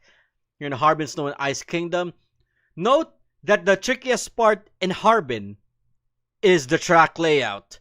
You have a jump ramp, which is a bit Hot Wheelsy for my taste, if you ask me. And normally common in exhibition maps such as the Crew Motorfest and Trackmania. But the rest of the map is clad in ice. So there will be traction issues for everyone here. The camera is now focused on Valentine's, as Valentine's and Dim are in the second half. Job Jab and PO9 are in first, but Dim takes the inside lane and is now in second place behind Job Jab. Valentine's has fallen behind but chasing after the slipstream with PO9 following suit. They are now in the upper ramp. Dim going wide, but Valentine seems to be having the better line, but Dim and Job Jab have the better corner exits. There goes the traction there. Now, one of the tricks that they can do is just stick closer to the walls where there is less ice. But the problem is with the extreme wall penalties, which is set to open challenge settings, that may be a risky move just to preserve traction. So the only way right now is to play it the same way you do with Ice Arena and control your drift angles and throttle control as you progress. We are now in lap 2 and Dim and Valentine's again aiming for another 1-2 finish. But Job Jab is fighting back close, making sure Valentine's cannot let that happen. Valentine's and Job Jab are tied for second and third place, but Dim is cruising again on first with a 0.25 second lead. But Valentine's closes in on a better grip approach. It down on that long dip. But Job Jab with the better corner exit.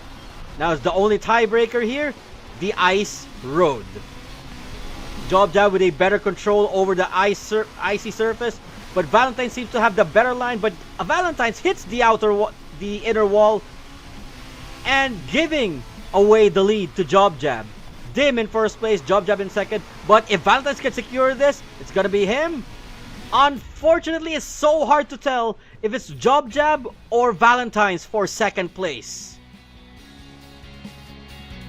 And the results are in. Despite a tie, Valentine's advances at second place right behind Dim. Job Jab in third. That could have been Job Jab's moment. Unfortunately, it was just not meant to be. So points-wise, as what we can see, Dim and Valentine's are leading with first and second place respectively.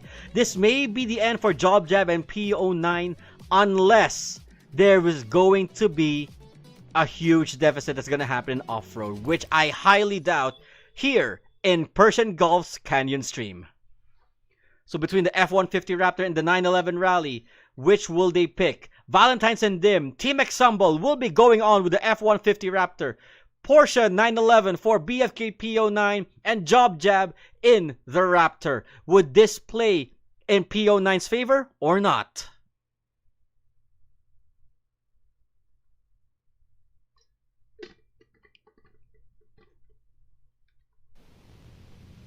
Right, we are now officially gonna be seeing the next heat.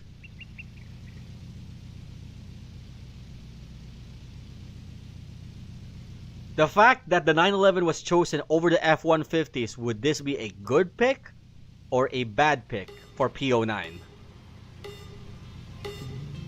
One, and they are off. BFK PO9 with a better acceleration from that 911 Rally, but looks like the Exumble and Job Jab in the F-150 Raptor are just close behind. This, I don't know if this is going to be a 2-lap race. It is a 2-lap race, confirmed to be a 2-lap race here in Persian Gulf Canyon Stream, the off-road map of Racing Master here for the Hyundai Cup. The Raptors are slowly leading with Job Jab and Dim taking the lead. Valentine seems to be falling behind for some reason. Let's just see on their camera what is going on there. Maybe struggling a bit with the F-150 Raptor. The 911 is closing in on PO9 and Job Jab. On Job Jab, I mean. I'm sorry. It's a tight race on the long straight. As soon as the F-150 Raptor gains enough speed, their performances are basically tied at this point. But here on the hill climb, the F-150 Raptor shows more dominance with more power under its hood. Ford supremacy. The moment you can now exclaim "Ni howdy." The BFK PO9 in the 911 Rally, once it goes to the flatter surface, they may be able to capitalize. So they know that their weakness is going to be the hill climb. So they just have to build enough gap here on the downhill section and on the flat surface, if it is even possible. The 911 Rallies are slowly losing ground, but here in this one corner it is recovering. But Dim is securing its position in the 911 Rally. But here we go. Unfortunately, the water and the hill climb combined would not be enough for the 911 Rally of PO9 to make him even gain any position. With a lot of speed loss happening. Did Job Jab just reset? Unfortunately, Job Jab resets and misses a checkpoint. PO9 now gains third place, but it's now Dim and Valentine's for first and second once again, but the roles are reversed.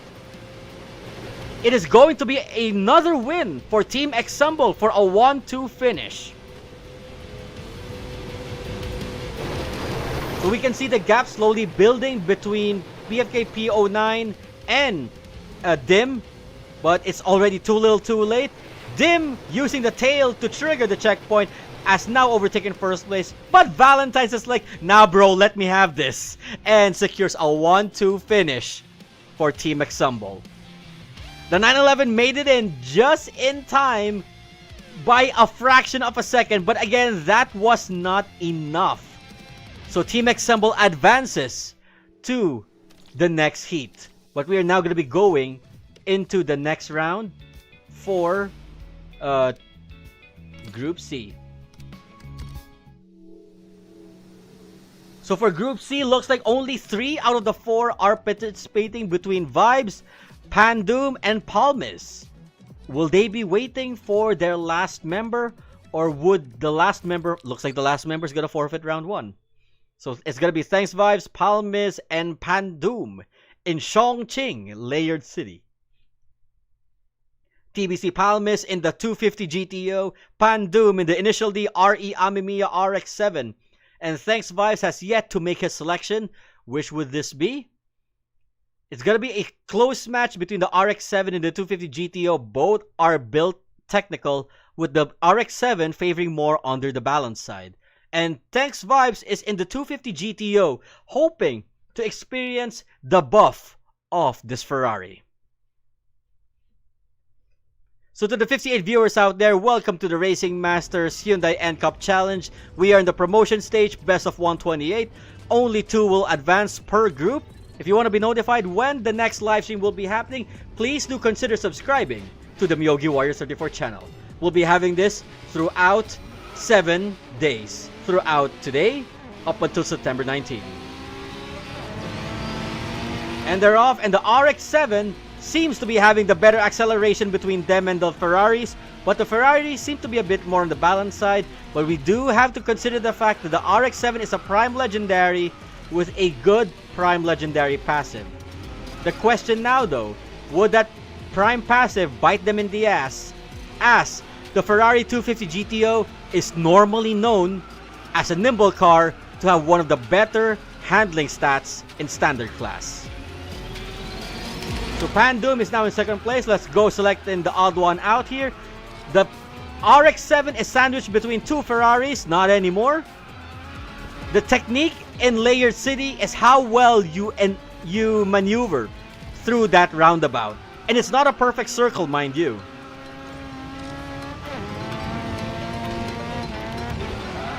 So Pandoom is slowly making sure he stays within range of the 2 Ferraris. Unfortunately, a hits wall slows down to prevent another wall hit, just to be able to stay within range of the 2. Which is a good strategy from SF Pandoom, because if he hits the rear bumper with the outer wall, that's it. He's out of the race. Palmis and Thanks Vibes will be the only ones fighting if that ever were to happen. Now they're both entering lap 2. The RX-7 would have to be careful here in this section. As you can see there, Pandoom hesitated a little bit.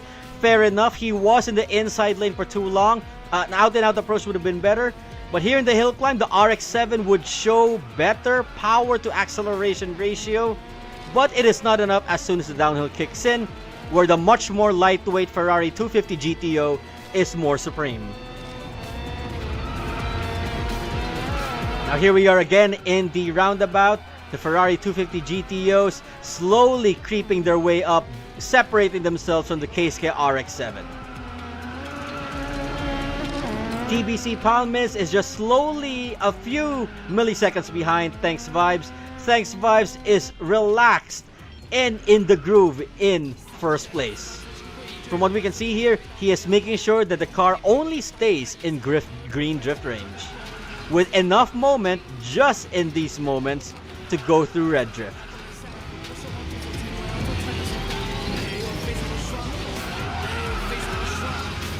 I believe the Ferrari 250 GTO has dethroned all Prime Legendaries combined at this point.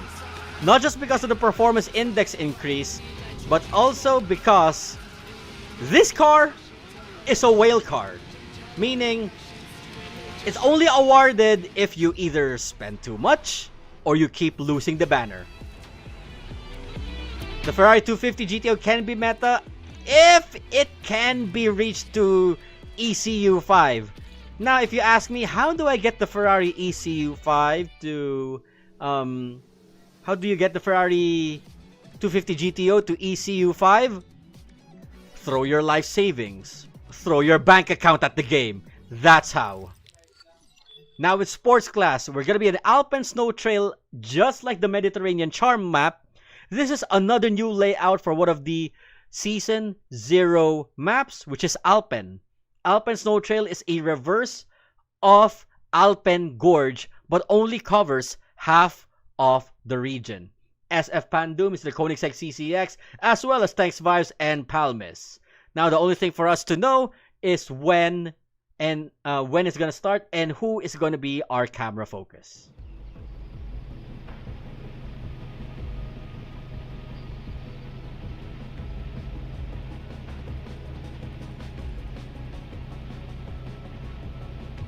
Right, the race has officially begun. 3, 2, and 1. And they're off. Super perfect starts from everyone. But it looks like Thanks Vibes is the one who's securing the lead into the first corner. But TBC and Palmis, no, only TBC seems to have the better corner exit throughout that corner. Right, into the next corner right here. And it's still unchanged. No. Thanks Vibes has the better corner acceleration. Palmis right behind SF Pandum, struggling in third place. Only 2 will be able to advance to the next round for this heat. And it's safe to say, if this is another 1-2 finish between Palmis and Vibes, it's gonna be them.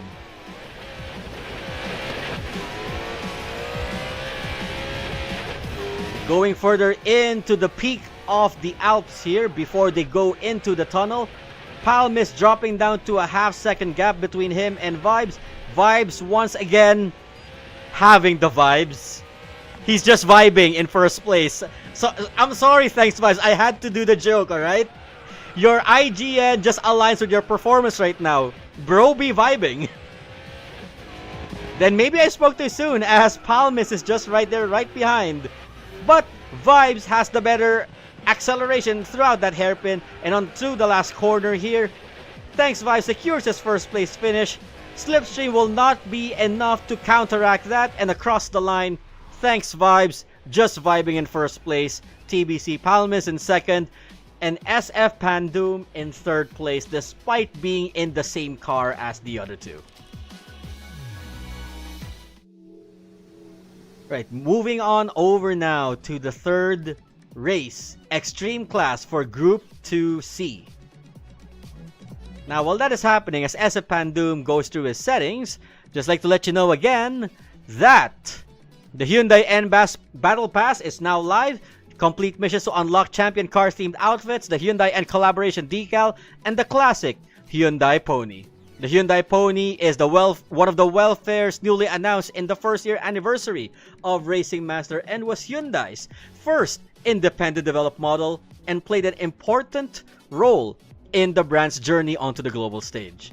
Also, you can earn event prediction coins by participating in the event.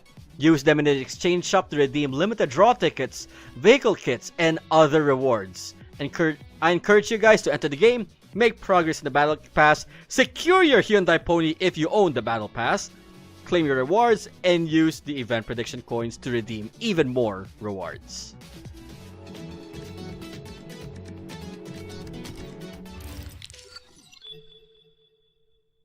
We are now joining in onto Extreme Class. Again, back in Chongqing Circuit. This time is the circuit layout between TBC Palmis, Pandum, and Thanks Vibes. Palmis and Pandum have already secured the Yesco. Vibes joining in on the fun. It's gonna be another one-make race.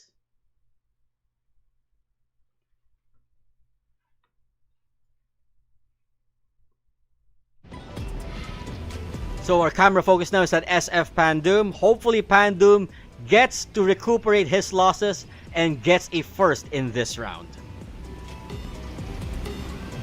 1. And they are off. Now Palmis seems to have the better launch between him and Pandum, but a bit more hesitation on Pandum's end, as Palmis and Vibes just... It's over. It's over from the first corner alone. That is going to be Palmis and Vibes again. But do note, the one difference here is that this long straight in Chongqing Circuit is advantageous to whoever is in behind. That's a lot of ground to cover, which also means a lot of speed to gain. But once you get here, it's gonna be one tight corner after another. Pandoom with a bit of some oversteer happening right there, losing some speed. Vibes already again vibing in first place. Pandoom fighting it against Palmis for second and third. Going to a hard right there. Everyone using the same apex, or more like Pandoom and Palmis are copying Vibe's racing line, deliberately or otherwise, but it is working. But they have yet to crack the code of Palmis's corner exits, which secures him first place for the past 2 rounds. Right now, Vibes has slowed down immensely. Palmis overshoots the corner. Pandoom has the better corner exit and racing line throughout that multiple corner section. Vibes tries to fight back, but Pandoom is biting back as well. Onto a hard Reddit, into the roundabout, into the main circuit of Chongqing. And we can see that Thanks Vibes has re-secured the lead. But Pandoom has the better corner exit acceleration, and is now back in the race. Now this would dictate if Pandoom can do it or not, but unfortunately Pandoom hits the inner wall, loses momentum, gives the lead back to Thanks Vibes, entering lap 2. Palmis seems to have hit wall and is now 3 seconds behind the leading 2. Right into the long straight, so this is gonna play in Pandoom's favor. He just has to make sure he does not hit wall as he goes through those high-speed technical chicanes.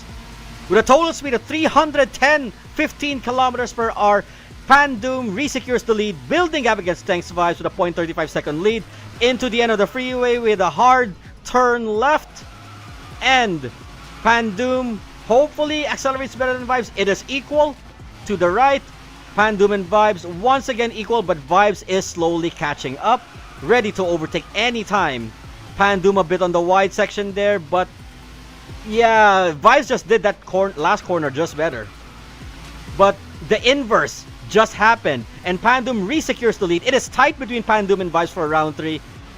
Unfortunately, Pandoom has hit the inner wall and is slowly losing ground against Thanks Vibes. This would at least secure Pandoom's second place, but unfortunately, he needs a miracle to steal the lead from Vibes, who is now going to be in his third first place finish in this race. Oh, we're seeing a collision happening with Thanks Vibes there. Slowly, Thanks Vibes losing all his momentum. Palmis joins in and re-steals second place. Now, Pandoom is in third place through the roundabout. That could have been Pandoom's moment if he secured that and the off-road at another second place. He could have tied with Pandoom. That's where I really wondered what happened to Pandoom's performance. He was doing so well in lap 1, and suddenly he just gave in on the latter half of lap 2, giving Palmis second place on the silver platter. Now he is down to 15 points.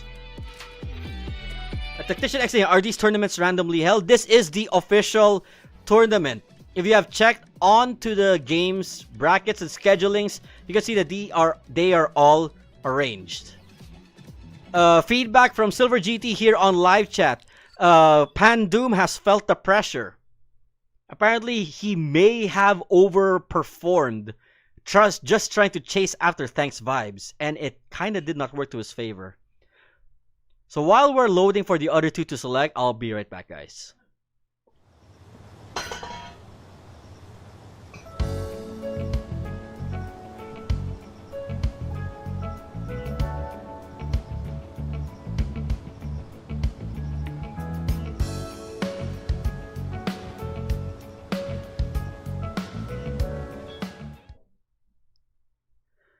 Alright, thank you for the absolutely short wait. And looks like everyone's gonna be in the 911 rally here on Oasis Circuit, the tutorial map of off-road. So everybody launches at the same time. And Thanks Vibes, we're on Thanks Vibes camera right now. Thanks Vibes slowly taking the lead here. The trick that I have discovered in Oasis Circuit is that you just have to stick to green drift for the entirety of the race. And yes, Sojo Bobby, I apologize for that sudden bang break. I felt the pressure and hit my tumbler. just to get my hanky. It's kind of a bit hot right now. But seeing here right now, TBC Palmis securing a huge lead between the two. But Palmis and Pandum overshot entering the first corner, giving the lead back to Thanks Vibes.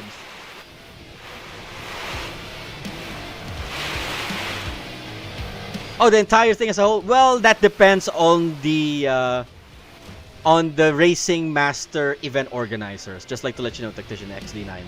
But going back here onto the race, this is definitely going to be for Thanks Vibes. So, in a nutshell, Thanks Vibes and TBC Palmis advance both to the second heat of the event.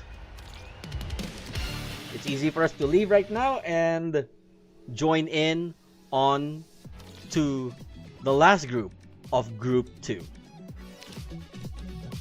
which is going to be 2D.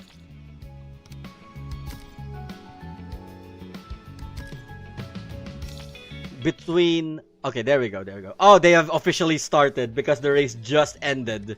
So we won't be able to see the matchup for this one. So while that is happening, while we're waiting for the first race to finish, we can join, to those who just joined in, unfortunately we cannot join in on to the third round because, do you guys want to have another technical issue? I don't. So for 2C, RQ Casino TH has forfeited his entry. Thanks Vibes with 36 points of 1, 2, 3, 4 finish for Thanks Vibes. TBC Palmis on second place, 28 points. SF Pandum on third place with 20 points. Vibes and Palmis will be advancing to the next heat. But we are going to be joining back here for STN, MSZRK, Cameron Lee, and M1LXD. Unfortunately, this would also mean that in this group, Labubu may be forfeiting their entry for God knows why. It's a shame though. Maybe he may have had copyright issues with Labubu themselves. Sorry, bad joke. But we can really see the performance of everybody, and some of them even have their first one-ups. Like earlier, Afik Baymax's win streak was ended by his fellow combatant in Group 1D. If we can go back here to Group 1D, he had one race where he was not able to secure first. So Afik secured first against Peeps with a 0.5 finish, a 1 second finish between Peeps and Tokyo Sleepless City. Tokyo Upper Half, however, is where Peeps recapitalized, but Afik Baymax takes it back in the off-road stage. But this is the first time we have ever seen Afik go through a tournament round where he did not secure a perfect win streak. Thanks Vibes, however, seems to have that really strong possibility, making him one of the better contenders in the top 64 matchup. And I would hope and see Thanks Vibes and Afik Baymax to race together in the same heat on the next session. But let's, while waiting for everyone here before the second round of Group 2D to happen, I want to know your guys' thoughts. Are you voting for anyone who are participating in Groups 1, 2, 3? Are you hoping for anyone this early to secure the win to the Hyundai N-Cup Challenge overall? And to anyone who has already started their run on this season, are you going to be securing the Kanata 8.6 or the Senna Supra? The overrated protagonist or the cardboard prideless Gunma Pride? Take your pick between the two.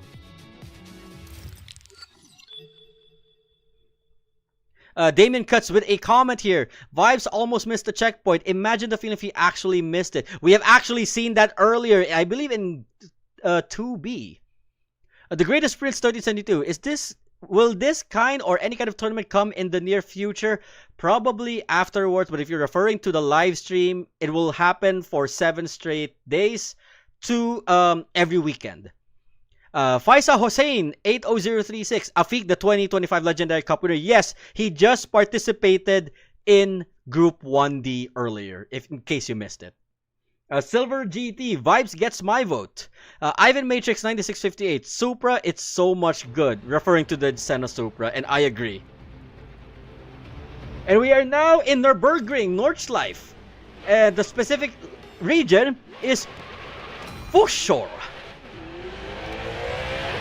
So STN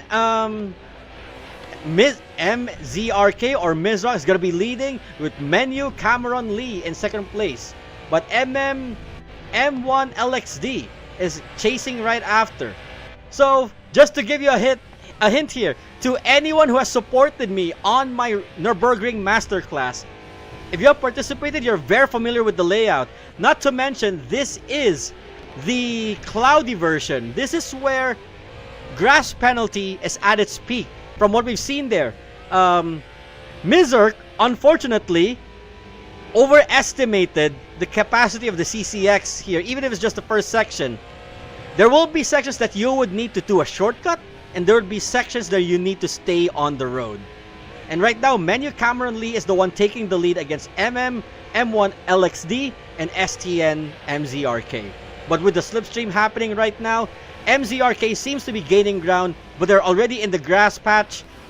They need to stay away as quick as possible from the grass patch.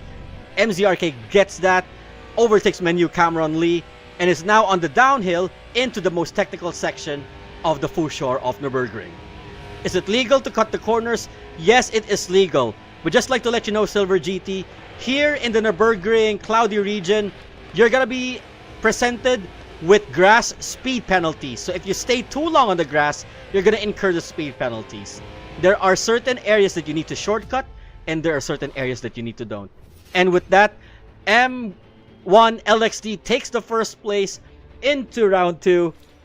STN MZRK takes second place, tied in points. Menu Cameron Lee is in third with 10 points. Now we're going to be heading into Extreme Class now for Group 2D between Menu Cameron Lee, MZRK, and M1 LXD. Next race is going to be in Extreme Class. Time for us to know what map it would be. And it's a Tokyo Sleepless City half. Will we be seeing another yes go? Cameron Lee says yes. MZRK says yes. Damien Cuts, is a fixed race over? Yes. But you can scroll back on this live stream to an earlier moment in the timeline, and you'll be able to watch a fixed race. So we're going to be having another Yes-Go event between M1 LXD, MZRK, and Cameron Lee here in Tokyo Sleepless City. Everyone using the Koenigsegg Yes-Go.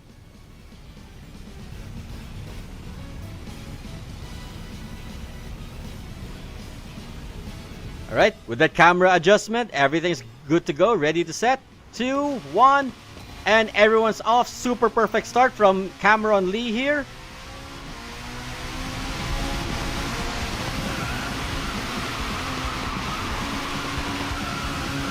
We have to note that between MZRK and M1 LXD, it is a tie in points between the two. But Cameron Lee may be able to capitalize at this point.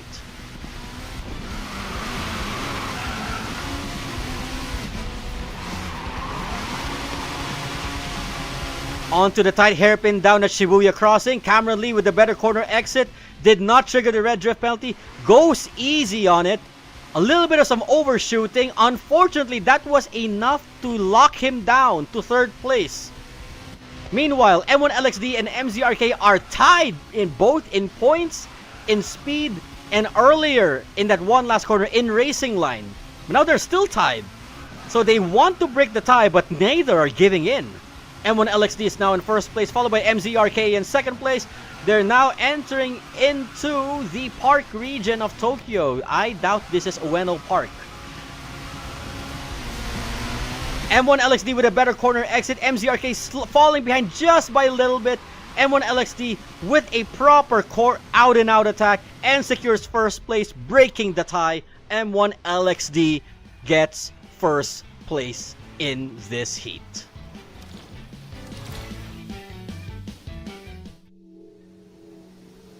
So finally, the tie is broken between M1 LXD and MZRK. I do believe if we go back here onto the points bracket, just to be good, M1 LXD in 25 points, MZRK in 23. Unfortunately, Cameron Lee is now locked to 3rd place.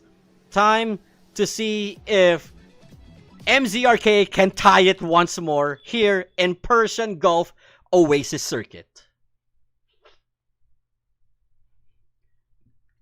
The greatest sprints. What do you think about the new Supra? Is it top tier or top 5 cars for sports selection?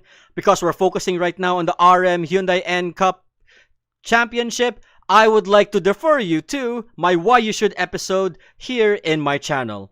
That way you can watch and review the MF Ghost collab cars, the Canada 86 and the GR Supra on your own time. Please consult there instead. You'll have a thorough breakdown.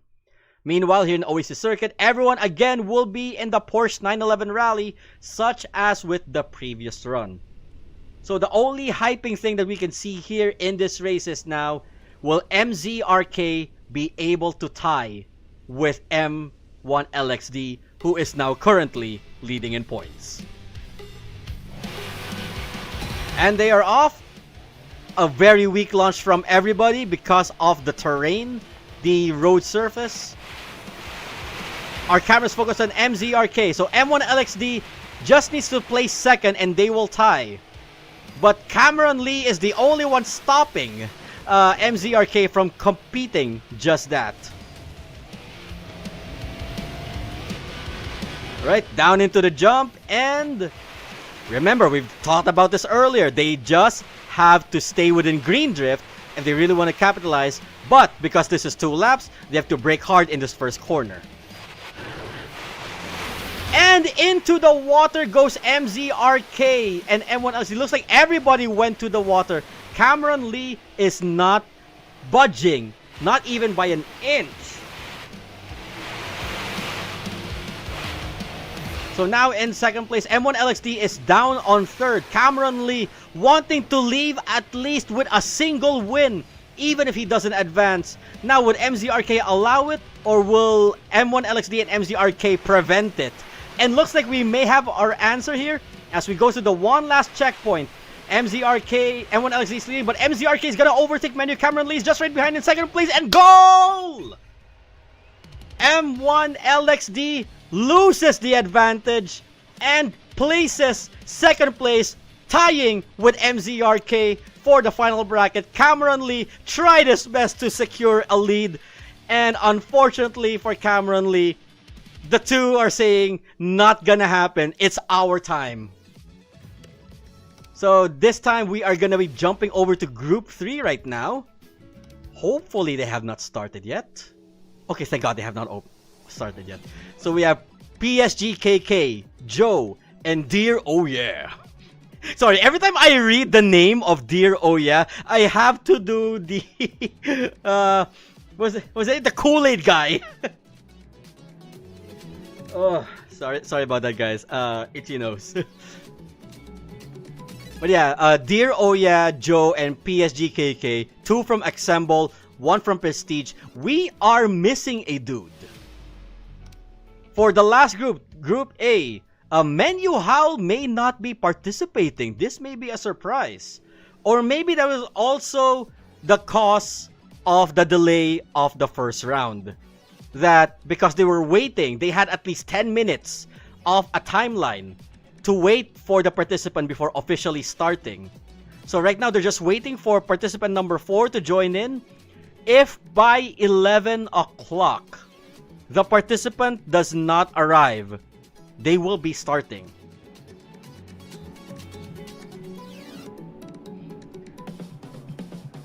And there you go, Menu Howl has officially joined in the race. Wait, weren't you Holtzmans earlier, or was that a different bracket? But now that the group is complete, we're just I'll just inform Howl to assemble here. We may not have a referee here. So does this mean I'll be the one to referee this race?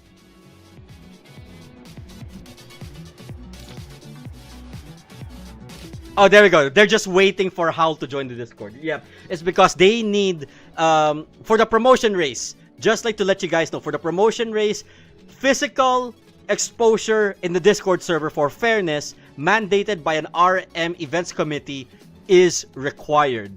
So all participants need to be in a private Discord video call with their cameras exposed as they play to ensure that the person participating is also the person who has participated in previous events, to prevent any signs of cheating, piloting, and whatsoever.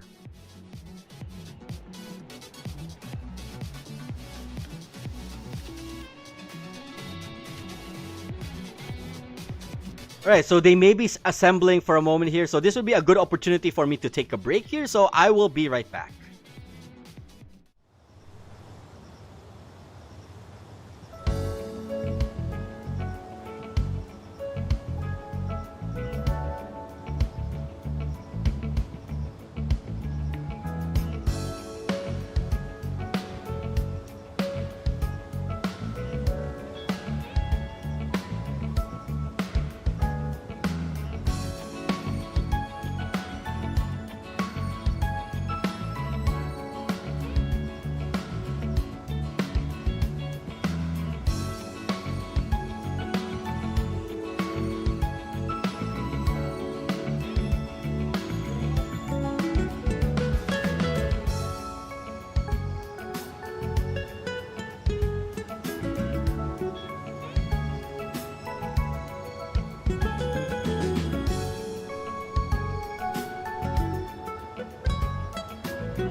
Alright, we have come back just in time for the standard race of this group, happening at Tokyo bottom half, between Joe, KK, Howl, and Dear Oh Yeah.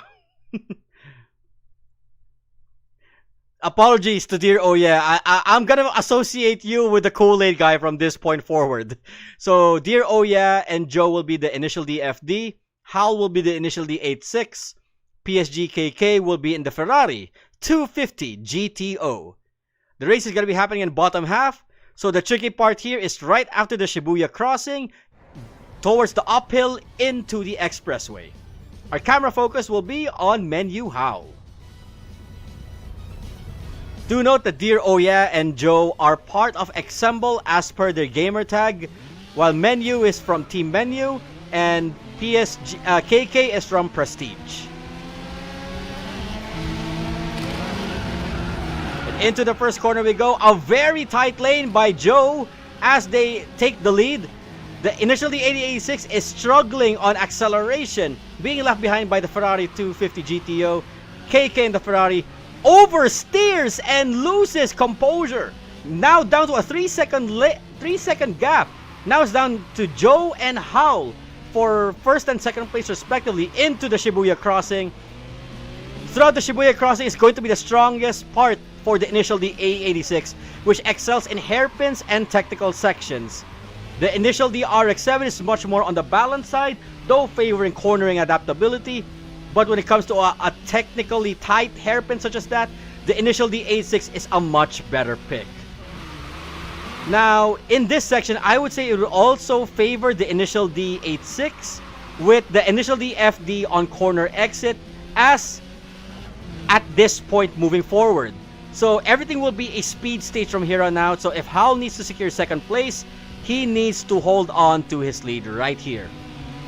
Tough luck for PSGKK for losing momentum, but also tough luck for Menu Howl for losing his landing, as the initial DFDs overtake. Joe and Dear Oh Yeah have taken first and second place into the end of the first run.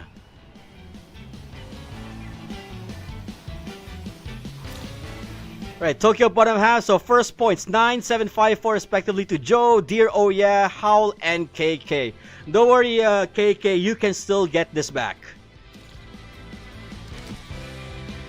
And checking here on chat. Really appreciate your read chat, Miyogi. Also hope that Yuigao wins. Yuigao Hoshi, if you are watching, you have a supporter while watching the groups 1 to 3 happening tonight. Just like to let you know, no pressure.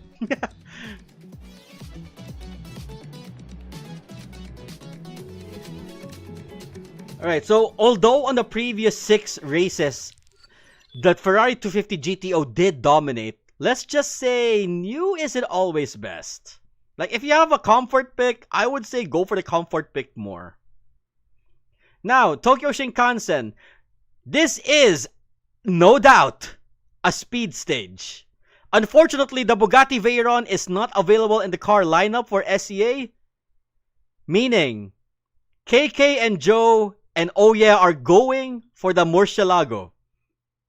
Hal will be stuck in the Koenigsegg CCX by choice. Though the Koenigsegg CCX has 800 horsepower off the dealer.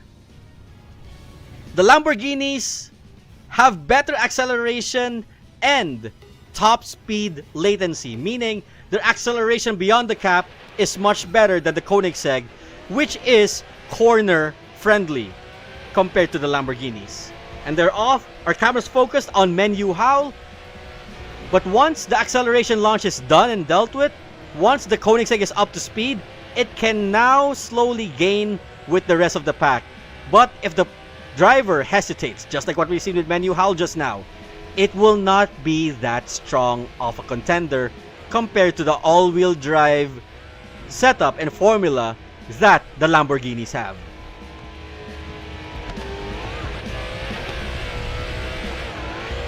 So in corners like those is where the Murcielago would be losing out on the Koenigsegg. So the Koenigsegg only has 2 weapons here. The cornering and staying on slipstream. Meanwhile, all 3 Lamborghinis can just stick to each other like glue and hope for the best. Or like trade leads between each other. So this may be a bad pick for Menu Howl. But let's see who's gonna be, which ball is gonna be the strongest here in Tokyo's Shinkansen map. So right now the lead is now being taken by PSGKK, but Joe overtakes. Joe is flexing the Liberty Walk Lamborghini body kit, which is an amalgamation of multiple Lamborghinis in one body kit with the Murcielago as the base. But now KK has recovered the lead and is now making sure to stick with it. But Joe has a lighter drift angle, doing much better in corner exit. But PSGKK is now gaining on slipstream, so it's a very tight race between the two. But we're forgetting Dear Oh Yeah, who's just right behind, riding both of people's slipstream. Joe is now slowly gaining lead on the inside. He is securing the inner lane. Meanwhile, PSGKK is also fighting back to take the lead. It is a close race between PSGKK and Joe. PSGKK absolutely needs this to recover from the loss earlier of what happened with the Ferrari.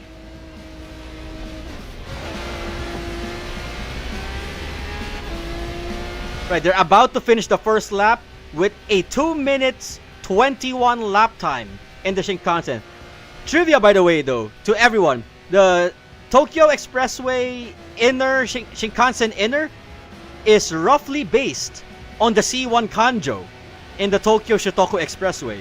Though yes, a little bit wide, but I do believe this covers the inner as like what you've seen there. That was a bit more like the Asakasa Strait. And then the Tokyo Tower is a bit differently placed compared to how it normally is. But I think I could be wrong. As they corner in there, yeah. Tokyo Tower normally happens on the left side in most games featuring Tokyo Expressway. This one's on the right side. So this may be the outer loop? So yeah, it's inspired. Not necessarily a direct 1:1 with the actual Tokyo Expressway.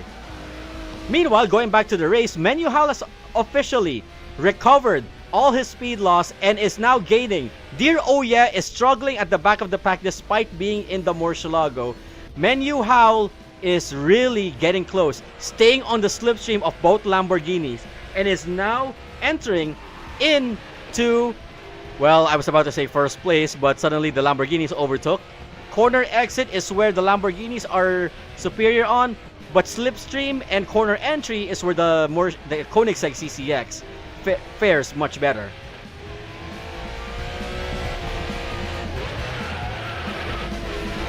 Oh, that was a close one from PSGKK, about to lose the lead completely, nearly tapping the outer wall on corner exit.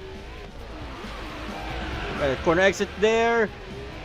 Joe down to second place, overshoots too wide with a higher drift angle. PSGKK limiting his drift angles to gain more speed. He may be able to win this and recover all that lost performance that we've seen earlier in round 1. However, this would also mean that he is the one blocking the win for both Joe and Menu Howl. Now Joe overtakes. There's just one moment there. Nope, a bit of a hesitation there from PSGKK, and unfortunately this would also mean that Joe takes the finish. PSGKK almost had it, but good enough to get to second place from fourth from the previous run. So the timings are now in. First place we have Joe. Second place tied is PSGKK and Dear Oh Yeah, with Menu Howl falling behind. Not falling behind, but just behind in fourth place with 10 points. Now we have 3 more groups to go over tonight. Just like to let you know again, by the way, everyone, that this is the Racing Masters Hyundai N-Cup Championship. We are now in Group 3A. The last group, the first set of the last group, which is now going to be happening at Shanghai International Circuit Half Layout. Everyone will be on the Koenigsegg Jesko. And do note, this is the rain. Now, though it is a bit of a variation of the dry version, there may be a little bit of traction difference between the dry and the wet. Not to mention, this half circuit is also, in a way, a reverse layout of the full Shanghai circuit. Our focus again is still with Menu Howl. 3, 2, 1, and we have officially begun. Menu Howl with a good launch, staying on the lead. Then run through the dirt patch into the first corner. Menu Howl still holding the lead against Joe. Joe seems to be the strongest contender in this group by far. But Howl was just boggled down with a bit of a bad car pick on the previous 2 runs. But now that everyone is in the same car, everyone is now on equal footing with each other. So that one trick through the roundabout is the hard part. You either turn early so that you can turn less onto the second one, or turn less and then turn hard onto the second. Either way, you have to control your corner exit into the start finish. Then we go into the second lap, in through the dirt patch. Somebody collided wall, and Menu Howl recovers the first. Joe is now in second. PSGKK, the one committing wall contact, is now dropping to third. But PSGKK and Joe have officially regained the lead. But Joe went through the dirt patch on the outside, losing traction. Howl has lost his lead entirely, hitting both wall and dirt patches, now dropping to fourth. Dear Oh Yes recovering in third place. Joe is now in second. PSGKK may capitalize on his comeback run with a 0.5 second gap. This is definitely his comeback moment. PSGKK secures first place in round 3. What a guy. With the standings now in 20.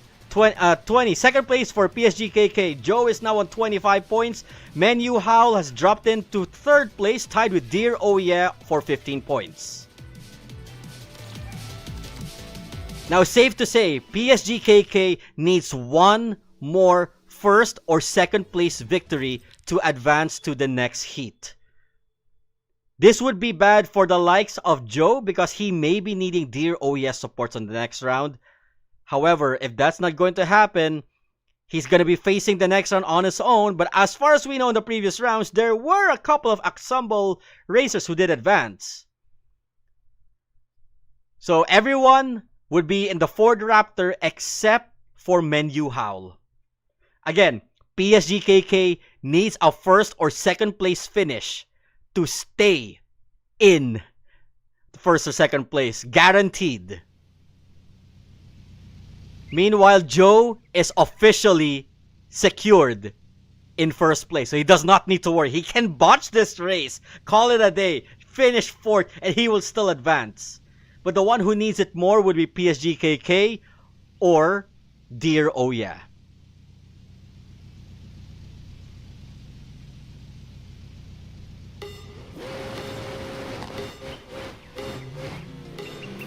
And they are off for the final heat of Group 3A.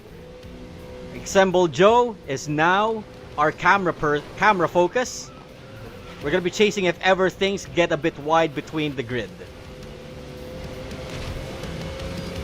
Menu Howl may be in a disadvantage here because of the hill climbs of this map, which is the Wilderness Speedster.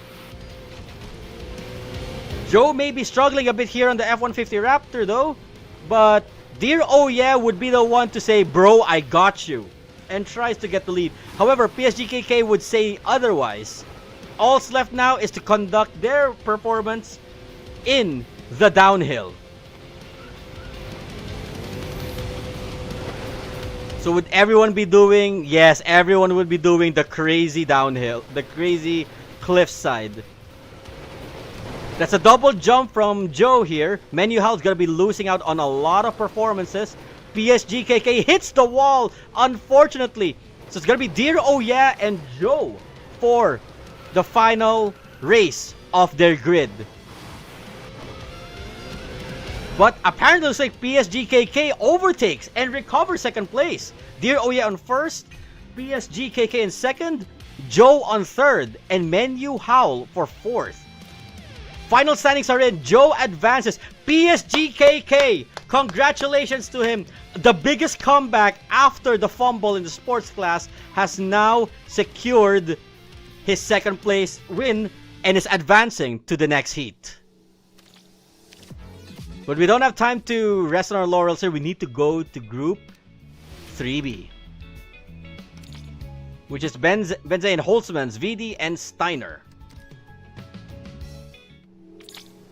And unfortunately, it also means that the race has officially begun.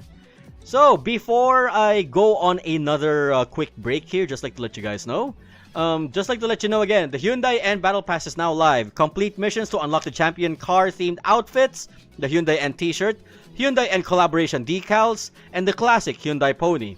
The Hyundai Pony was Hyundai's first independently developed model and played an important role in the brand's journey onto the global stage. It offers both an engaging in-game experience and collectible value, despite its literal old age. You can also earn event prediction coins by participating in the event. Use them in the exchange shop to redeem limited draw tickets, vehicle kits, and other rewards. Alright, so while this race is happening, and we're gonna wait for round 2, we'll be right back.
And we are back. Now the first race of 128 3B has just finished. We are now be able to join them on to the next race, which is going to be in sports class.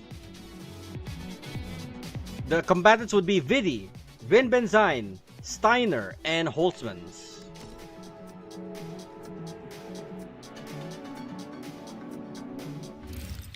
And the next race is going to be held at Mount Haruna, upslope hairpin. So this is the second half of the downhill section, where the race is going to be starting at the 5 consecutive hairpins up until to the city proper down at the base. Mount Haruna, by the way, is the real life name of the famed initial D map, Mount Akina. Just like to let you guys know. For the sake of the game's playthrough wise, because it would take a bit of a while to finish the entire Mount Akina map on its own, the race is split between the first half and the second half. We're going to be seeing the second half of the downhill. Currently, as of the recent update, there is a day and night version of the same map. They're going to be treated as independent races whenever you encounter them. So seeing the lineup, we have an MC20 Cielo, 2 Lamborghini Murcielagos, and for the first time ever, the Honda NSX Go Hojo Edition, driven by Menu Holtzmans. The racer's off, and the 4-wheel drives are going at it strong. The 2 Lamborghinis, driven by Vidi and Thanks Steiner, are going at it on the first corner.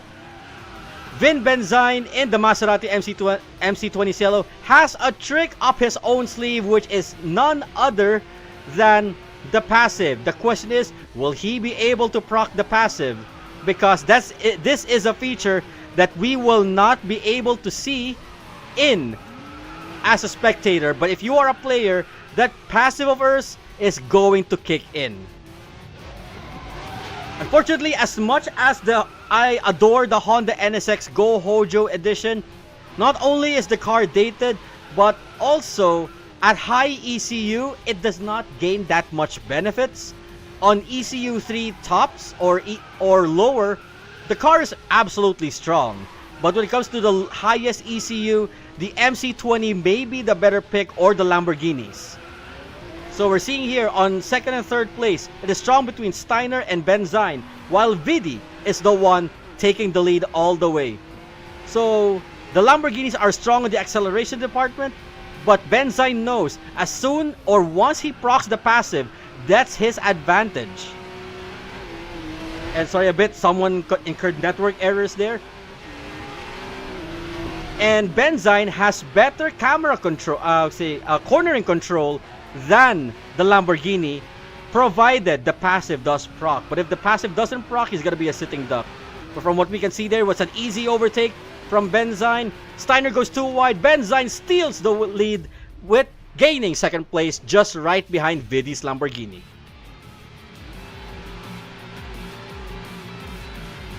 So scores are in. Vidi is the one leading again in first place with 18 points. Benzine and Steiner are locked into 12, and Holtzman unfortunately is at 4th.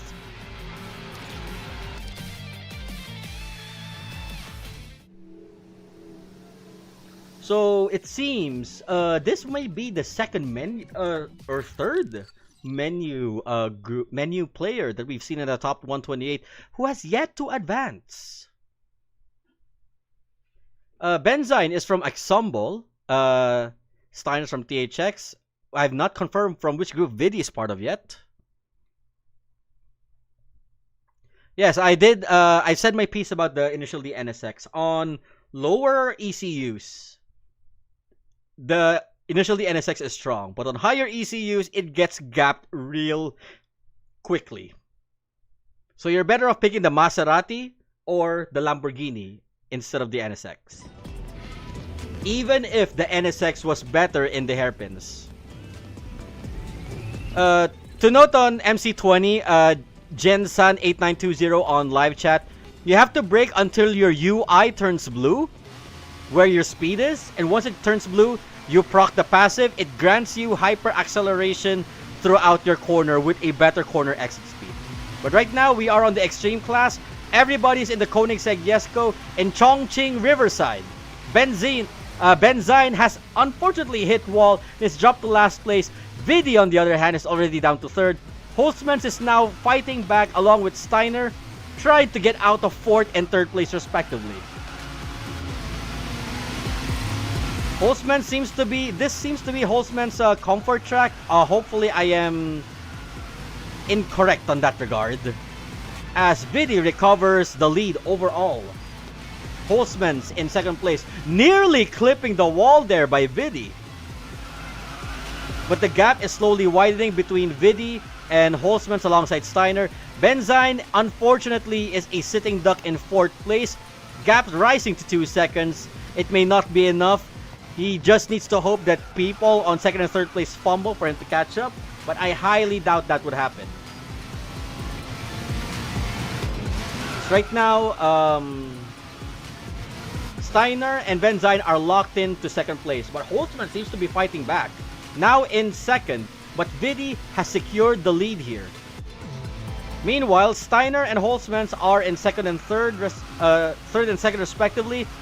Steiner needs to ride the slipstream to steal the lead from Holtzman, and I do believe that's what he's trying to do.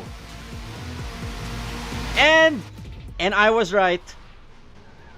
Steiner gains second place, steals it from Holtzman's, securing second place for himself. So it's 27 for Vidi, 19 for Steiner. Holtzman's on third with 13, still in fourth place, while Benzine drops down to 16.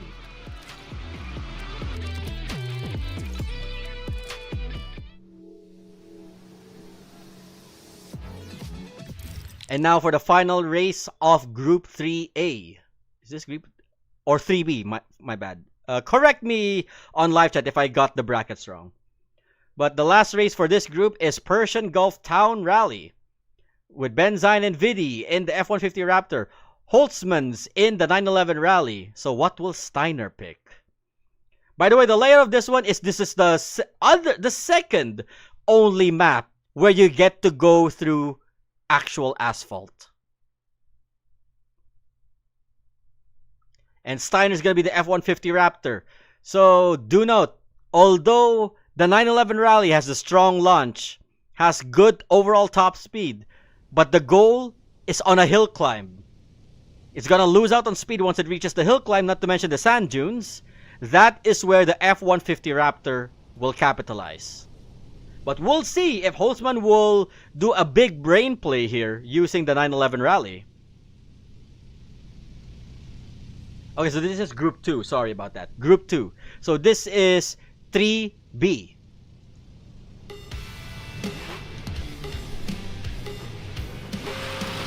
And they are off. Our camera focus right now is Vidi, and they're entering to the first corner.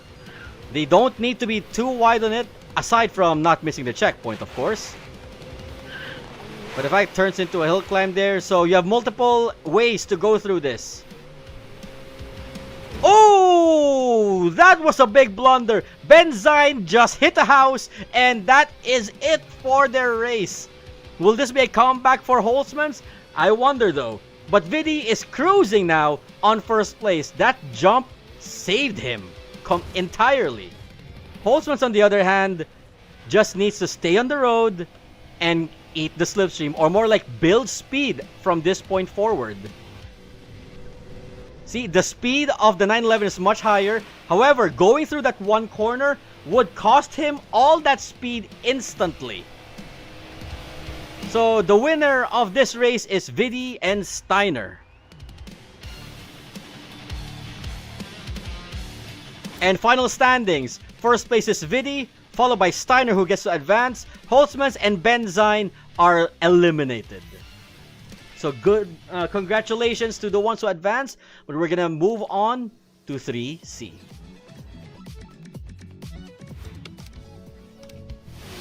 Provided they have not started yet.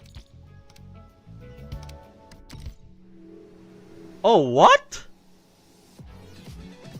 No one in 3C has appeared yet? We are so close to the end.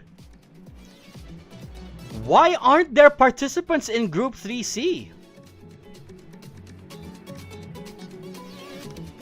So just checking here. So we have the referees here. We have OB003. Yours truly as the official caster for tonight. And unfortunately, I think the there you go. Thank you, Ayumu, is our organizer, our room organizer. So what happened? Am I in the wrong room? No, I'm on the right room. Did they sleep already? Sorry, I had to read live chat. Alright, wait. Okay, this is a good opportunity for me to read live chat. JN Sun 8920. Did they sleep already? Yumiga Hoshi. Let's fight somewhere empty. Can somebody please screenshot this and put Goku and Vegeta fighting? Tactician XD9, emptier than a bag of chips. Alright, this might take a while, guys. So what I recommend, throw in your best roast while we're waiting. While we're waiting for the combatants to come in, throw in your best roast. I'm not gonna leave the room, okay? I'm not gonna leave the room. So what in the world happened to BT Nudekda, Nudekdiga, TBCS, Examples Alpaca, and thanks as Masboem? What happened to them?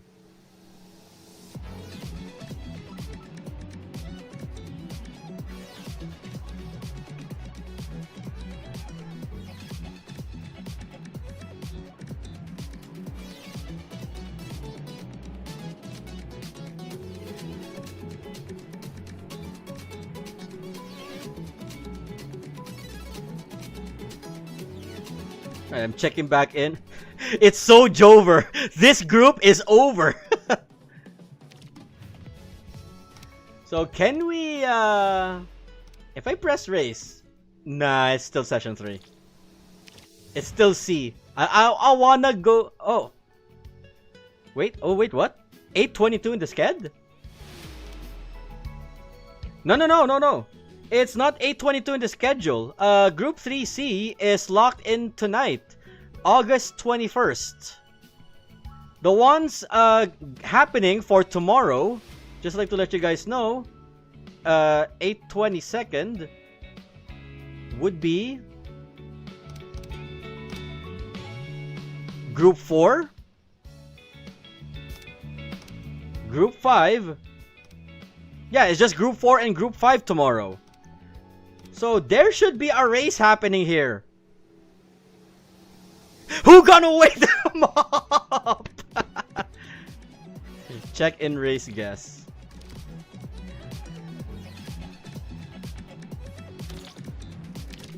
Let me leave and let's check in race guess. Oh yeah, I voted. Oh, okay. Oh, they were misinformed. Okay, I see. So, looks like the sessions are done. This should be marked under a separate bracket.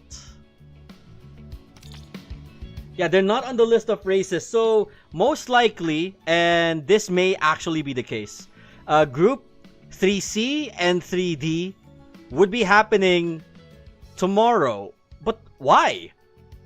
What's the schedule? Yeah, it's not on our list of races, but if we go to the race guess, Group 3C, there we go.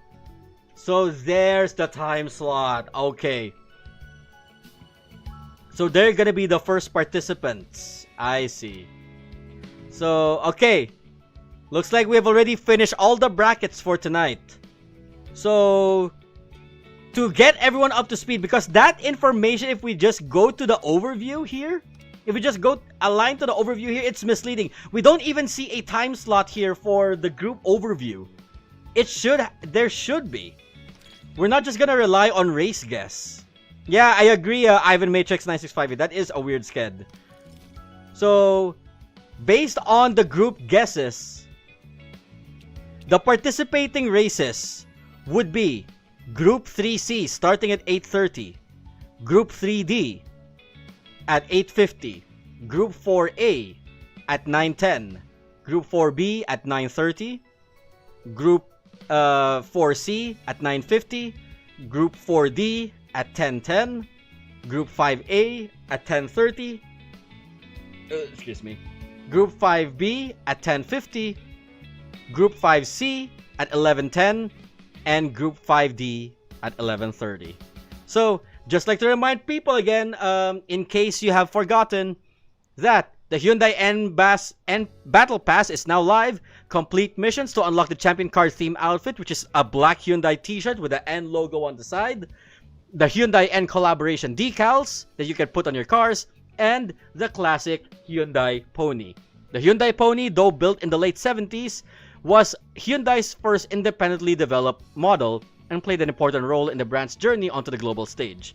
It offers both an engaging in-game experience and collectible value. You can also earn prediction coins by participating in the event. Use them in the exchange shop to redeem limited draw tickets, vehicle kits, and other rewards.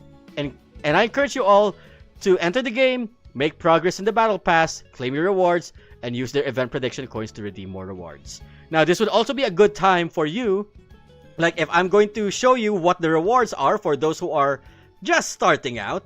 So this is the Master Pass. If you bought the Master Pass, you can unlock the Hyundai Pony for free, included, or if you maxed it out already, claim it at 1,000 diamonds instead. But if you also earn the Master Pass and you reach level 20, you can get a season only, for the season only, ECU4 ticket for your Hyundai Pony.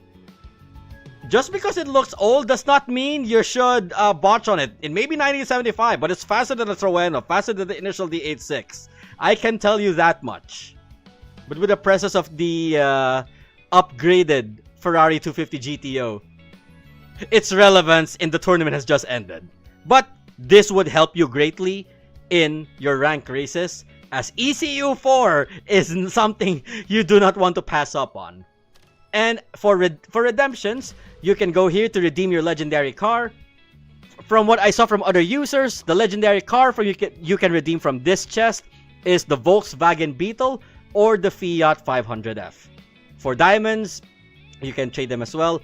You can get up to 40 gacha tickets that you can spend on the MFG collaboration.